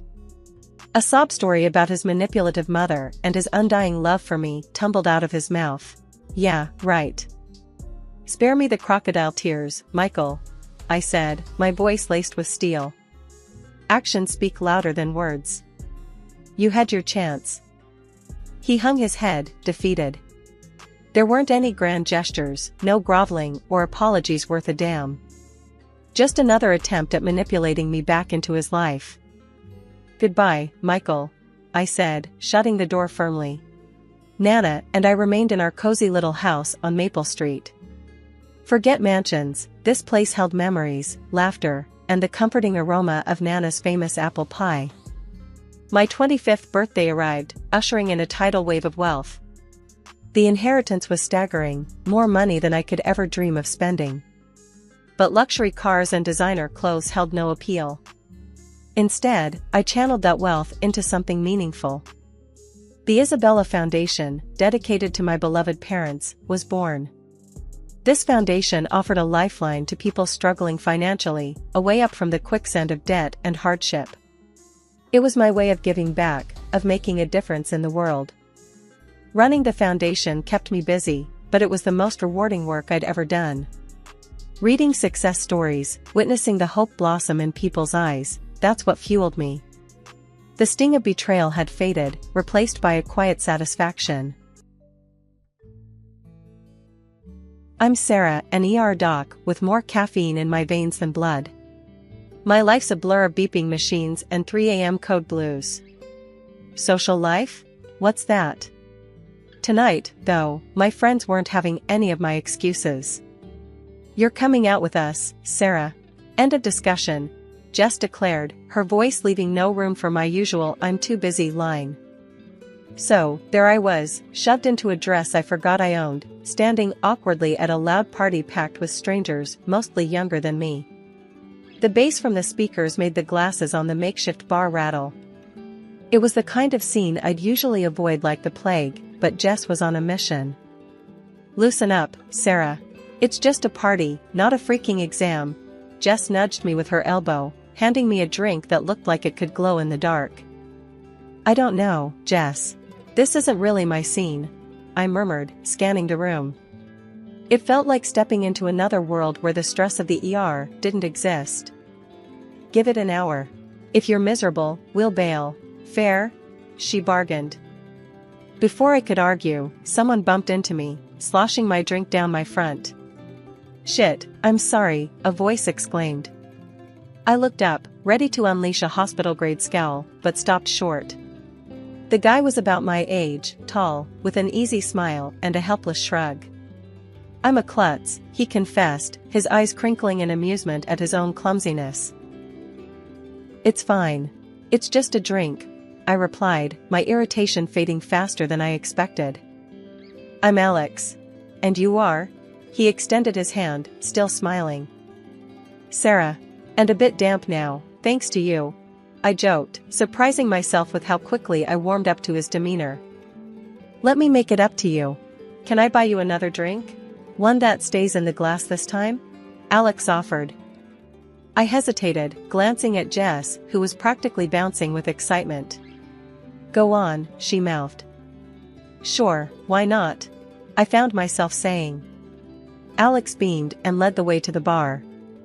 So, Sarah, what do you do when you're not being assaulted by drinks at parties? Alex asked as he handed me a safer choice this time, a glass of red wine. I patch people up. I'm a doctor, I answered, taking a sip to hide the nerves I didn't expect to feel. Wow, that's intense. I sell construction materials. It's as exciting as it sounds, he played along. But hey, it pays the bills and doesn't involve blood, so I'm not complaining. We found a quieter corner, away from the thumping bass, and talked more. He was easy to talk to, no pretenses, just straightforward chatter. He didn't flinch at my ER stories, and his anecdotes about mishaps at construction sites were unexpectedly hilarious. As the night wound down, Alex pulled out his phone. Can I get your number? I mean, if you want to grab coffee or something less wet, he chuckled.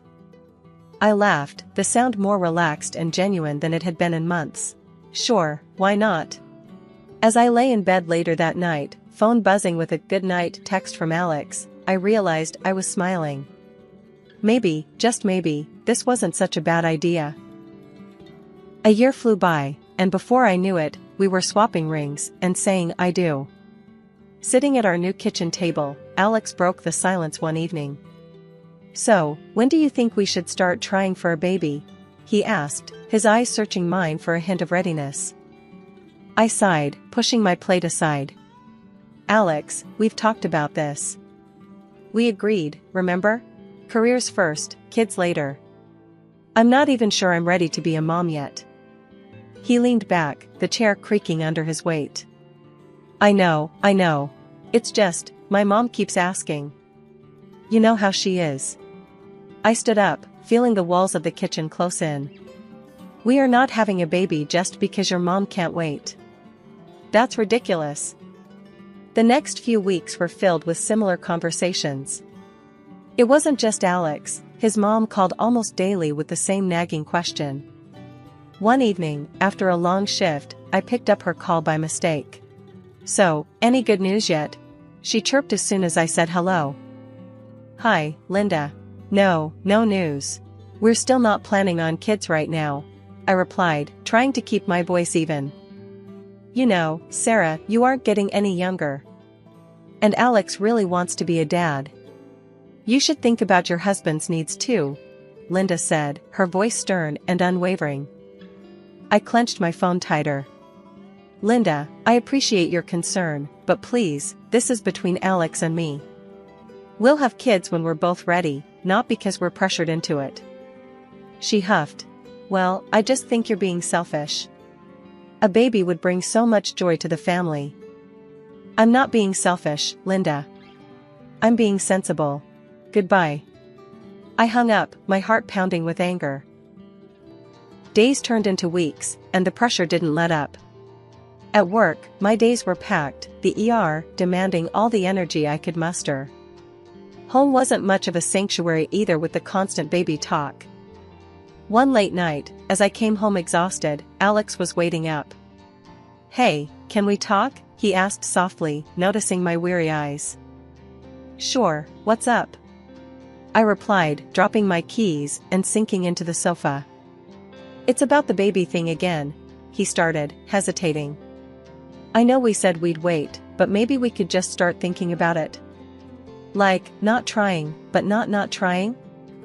I rubbed my temples, feeling a headache coming on. Alex, I can't do this tonight. I just worked a double shift. Can we talk about this later? He nodded, disappointment clear in his eyes. Yeah, okay. Get some rest. The following morning, as Alex and I sipped our coffee in silence, I knew something had to give. Alex, I love you, but we can't keep having this conversation. It's wearing me down. We need to stick to our plan, or I don't know how I'll handle it. Alex looked at me, his expression softening. I'm sorry, babe. It's just hard with mom always on my back. But you're right. We'll do this our way. I'll talk to her, I promise. One evening, coming home earlier than usual, something felt off. The house was quiet, too quiet for someone supposedly eager to see me. Tossing my keys on the counter, I heard voices from the office.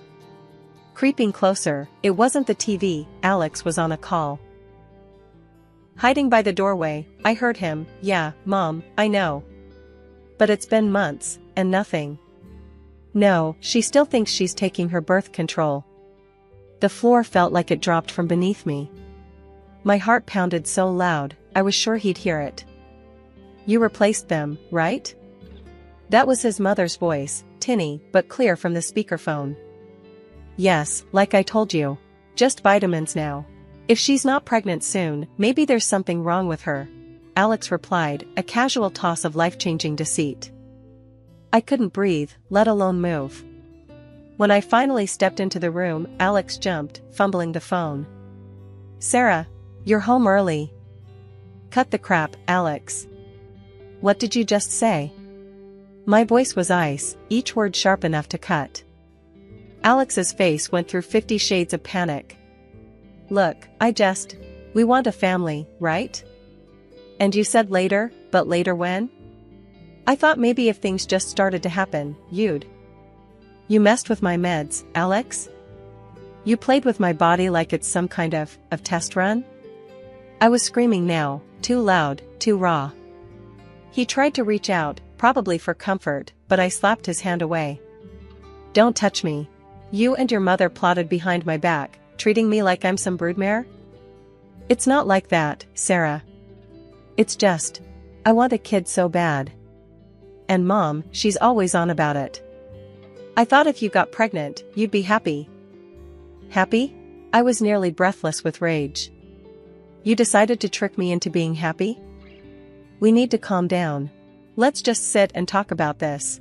We can fix it, Alex pleaded, his voice a mix of desperation and stupidity. There's nothing to fix, Alex. You broke us. You broke everything. I grabbed my coat, storming past him, his apologies just noise in the chaotic storm inside me. Family means everything to me, so despite the betrayal, I agreed to meet Alex halfway. We needed to clear up any doubts about our health, especially since he'd been messing with my birth control.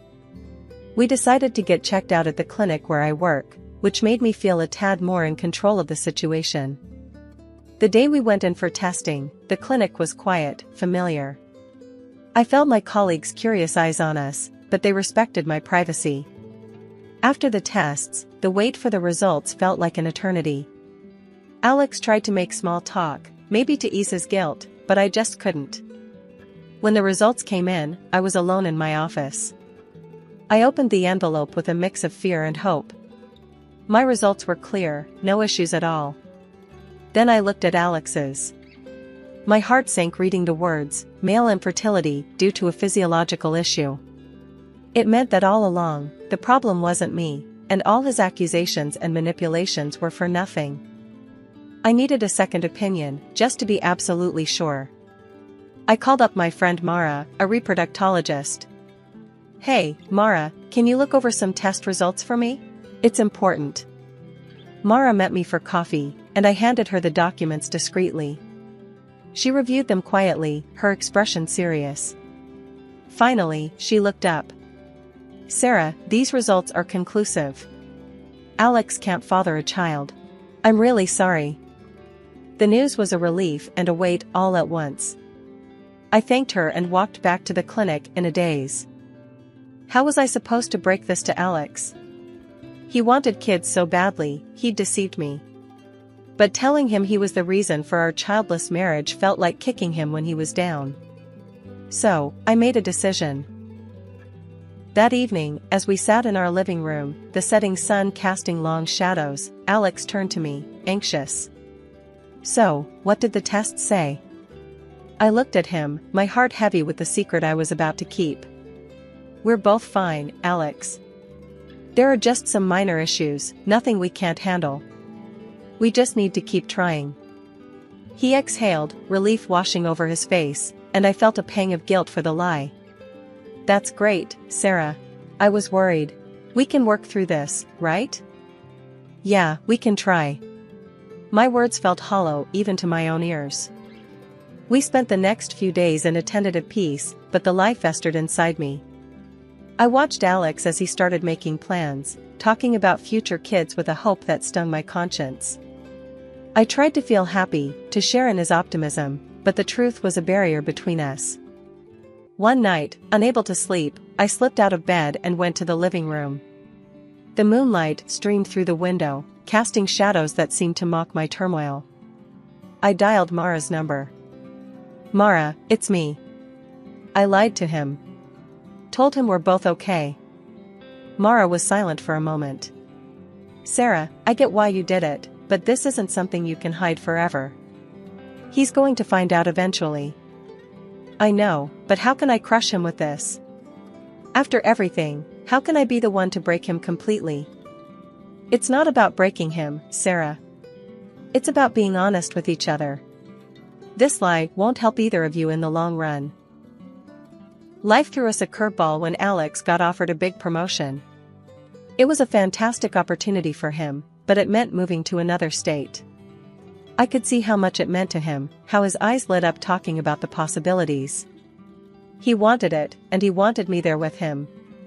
Despite everything, our private struggles and the lies hanging between us, I said yes. Family was supposed to stick together, right? Leaving my job at the bustling ER in our hometown was harder than I thought. I loved the place, the pace, and the people. I was part of a team, a community. Moving meant leaving all that behind for a quieter, smaller clinic that, frankly, didn't spark the same passion in me. But I kept these feelings to myself. Alex was riding high on his new job, and I didn't want to be the rain on his parade. Our new life in a new city was different. I landed a job at a private clinic.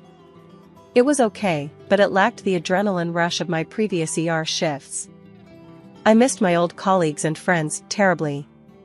The move also took its toll on our personal life. Alex buried himself in his work, and the issues we skirted around, like the ticking bomb of our non-existent family planning, started to resurface, but differently this time. Every month, like clockwork, Alex's mom would ring him up to ask if there was any good news. I wasn't privy to their conversations, but I could see the change in Alex afterward. He grew more distant, more sullen. One evening, after one such call, he let it all out on me.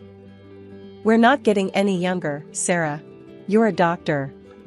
Shouldn't you be able to sort this out? Figure something out?" His words were like slaps, harsh and blaming. I was setting the table for dinner, and his words made me pause, hands trembling slightly. "Alex, that's not fair. You know it's not that simple." He scoffed, tossing his phone on the couch. "What's not fair is you not doing enough.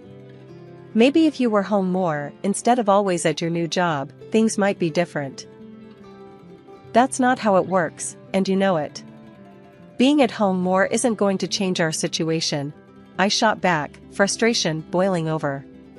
His ignorance, or was it denial, about our real issues was maddening. He turned away, muttering something under his breath about how maybe a better doctor would have fixed it already. I wanted to scream, to tell him the truth about his own condition, but I bit my tongue. Telling him wouldn't just hurt him, it could shatter whatever was left of us. So, I swallowed the truth, along with my anger, and kept the peace. As the months turned into a year, and then two, the pattern continued. Alex started staying late at work, often going away on weekends. His excuse was always the same: "I don't want to sit at home alone waiting for you to finish work." Each time he said it, it stung. It felt like an excuse, a way to avoid facing our reality together. I spent many nights alone, wondering if the gap between us was growing too wide to bridge. Our wedding anniversary was supposed to be a milestone, a celebration. I decided to make it special, despite the growing distance between Alex and me. I took a few days off, booked a cozy hotel, and planned a surprise dinner at one of the nicer restaurants in town, thinking maybe, just maybe, we could rekindle something. The day came, and I was a bundle of nerves, mixed with a bit of excitement. I left work early, got dressed up, and headed home to pick up Alex so we could start our evening together. But when I got there, the house was empty. No note, no text. Nothing. I called him, no answer.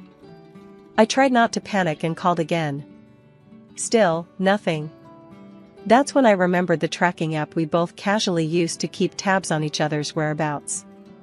I pulled up the app, hesitating for a moment, before I tapped the screen. There he was, not at work like he said he'd be, but at some restaurant across town. A part of me hoped, ridiculously, that he was planning his own surprise. Maybe this was some elaborate setup? Clinging to this hope, I caught a taxi and headed to the address on the app.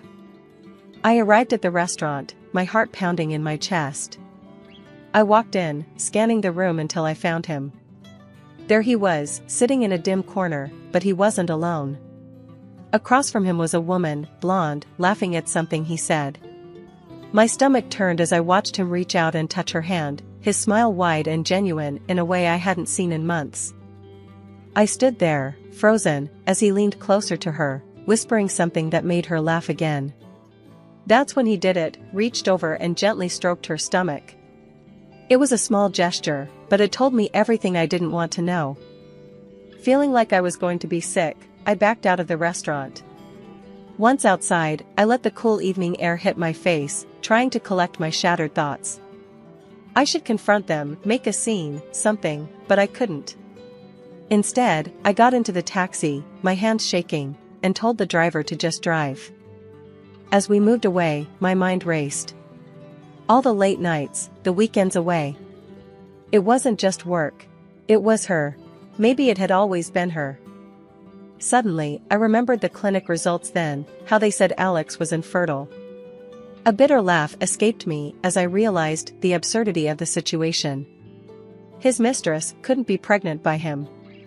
The irony was too much, and for a moment, I actually grinned amidst the tears.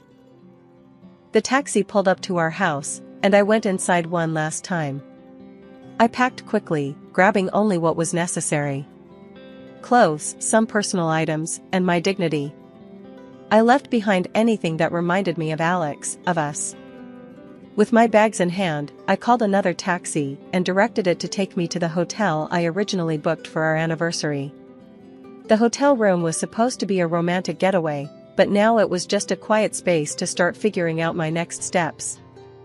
The morning after I checked into the hotel, I made a call to a lawyer recommended by a friend. I needed to sort out the divorce, and quick. My husband had tried calling multiple times since last night, but I wasn't ready to hear his excuses. I didn't pick up. At the lawyer's office, he laid out the steps for the proceedings. Given the circumstances of infidelity, you have a strong case for a favorable settlement, he explained, shuffling through some papers. Let's just get this over with, I replied, my tone flat. The lawyer nodded, understanding the urgency, and reached out to Alex to set up a meeting. The day of the meeting, I walked into the lawyer's office to find Alex and his mistress already there. My stomach turned seeing them together, but I kept my composure. As we all sat down, my lawyer wasted no time. We're here to discuss the terms of the divorce. My client demands fair financial compensation given the situation. Alex looked like he was trying to keep cool, but I could see the anger in his eyes. This is just revenge, isn't it? You're doing this because you feel inferior, because you couldn't give us a child, he shot back, his voice rising. The lawyer remained calm. Alex, the fact of your infidelity is not in dispute here. The consequences are clear and supported by the law. This isn't about revenge, it's about justice and rightful compensation. Grudgingly, Alex agreed to the terms, but as we were about to wrap up, his mistress suddenly stood up, wincing and clutching her stomach. It was clear her water had just broken. Sarah, can you? Alex started, panic lacing his voice. She needs a hospital, not me, I said sharply, standing up. I'm not the person you should be asking for help. Nevertheless, chaos ensued, and we all ended up rushing to the hospital with her. At the hospital, the scene was hectic as she was whisked away to the delivery room. Hours later, the news came, she had given birth to a healthy baby boy, but the child was clearly not Alex's. He was black, and both Alex and his mistress were white. Stunned, Alex turned to me, confusion written all over his face. Sarah, is this some sort of mistake? How can this? I couldn't help it, I burst out laughing. It was too much, the irony, the shock on his face. Alex, remember the infertility results? "You're not the father. You never could be." His face drained of color as I handed him the divorce papers and the medical certificate that confirmed his condition. As he read the documents, reality hit him hard. He finally understood the full extent of his actions and their repercussions. Leaving the hospital, I felt a strange mixture of relief and vindication. Alex's calls flooded my phone as soon as I walked out, each one begging for forgiveness. But I was done. I blocked his number and didn't look back. Back in my home city, walking into the prestigious hospital where my career really began, I felt a rush of familiarity and relief. It was like stepping back into a life I'd almost forgotten, one where I was valued and respected. My colleagues welcomed me with open arms, their smiles and hearty welcome backs filled me with warmth. However, not everything was smooth. Linda, my ex-mother-in-law, started calling me frequently, her voice always carrying a tone of desperation. "Sarah, you need to come back to him. He's a mess without you," she would say, her demands growing more insistent with each call. I tried to be patient, to explain that it was over, but she wouldn't listen. One day, she showed up at the hospital unannounced. Her appearance was disheveled, her eyes frantic.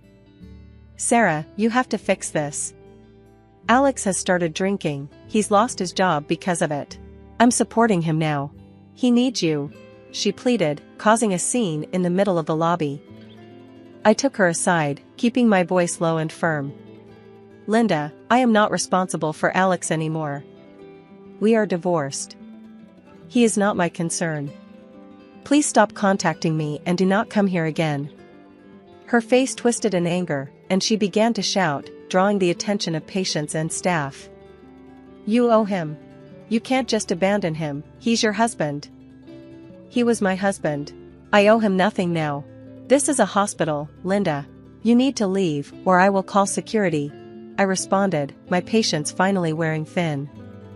She continued to argue, but I walked away, signaling to one of our security officers, who promptly began to escort her out. When she resisted, I didn't hesitate, I called the police. Despite the drama, life got better day by day. I reconnected with old friends and made new ones. I was involved in some groundbreaking projects at the hospital, and my work was fulfilling. The respect from my colleagues and the gratitude from my patients reminded me daily why I loved this job.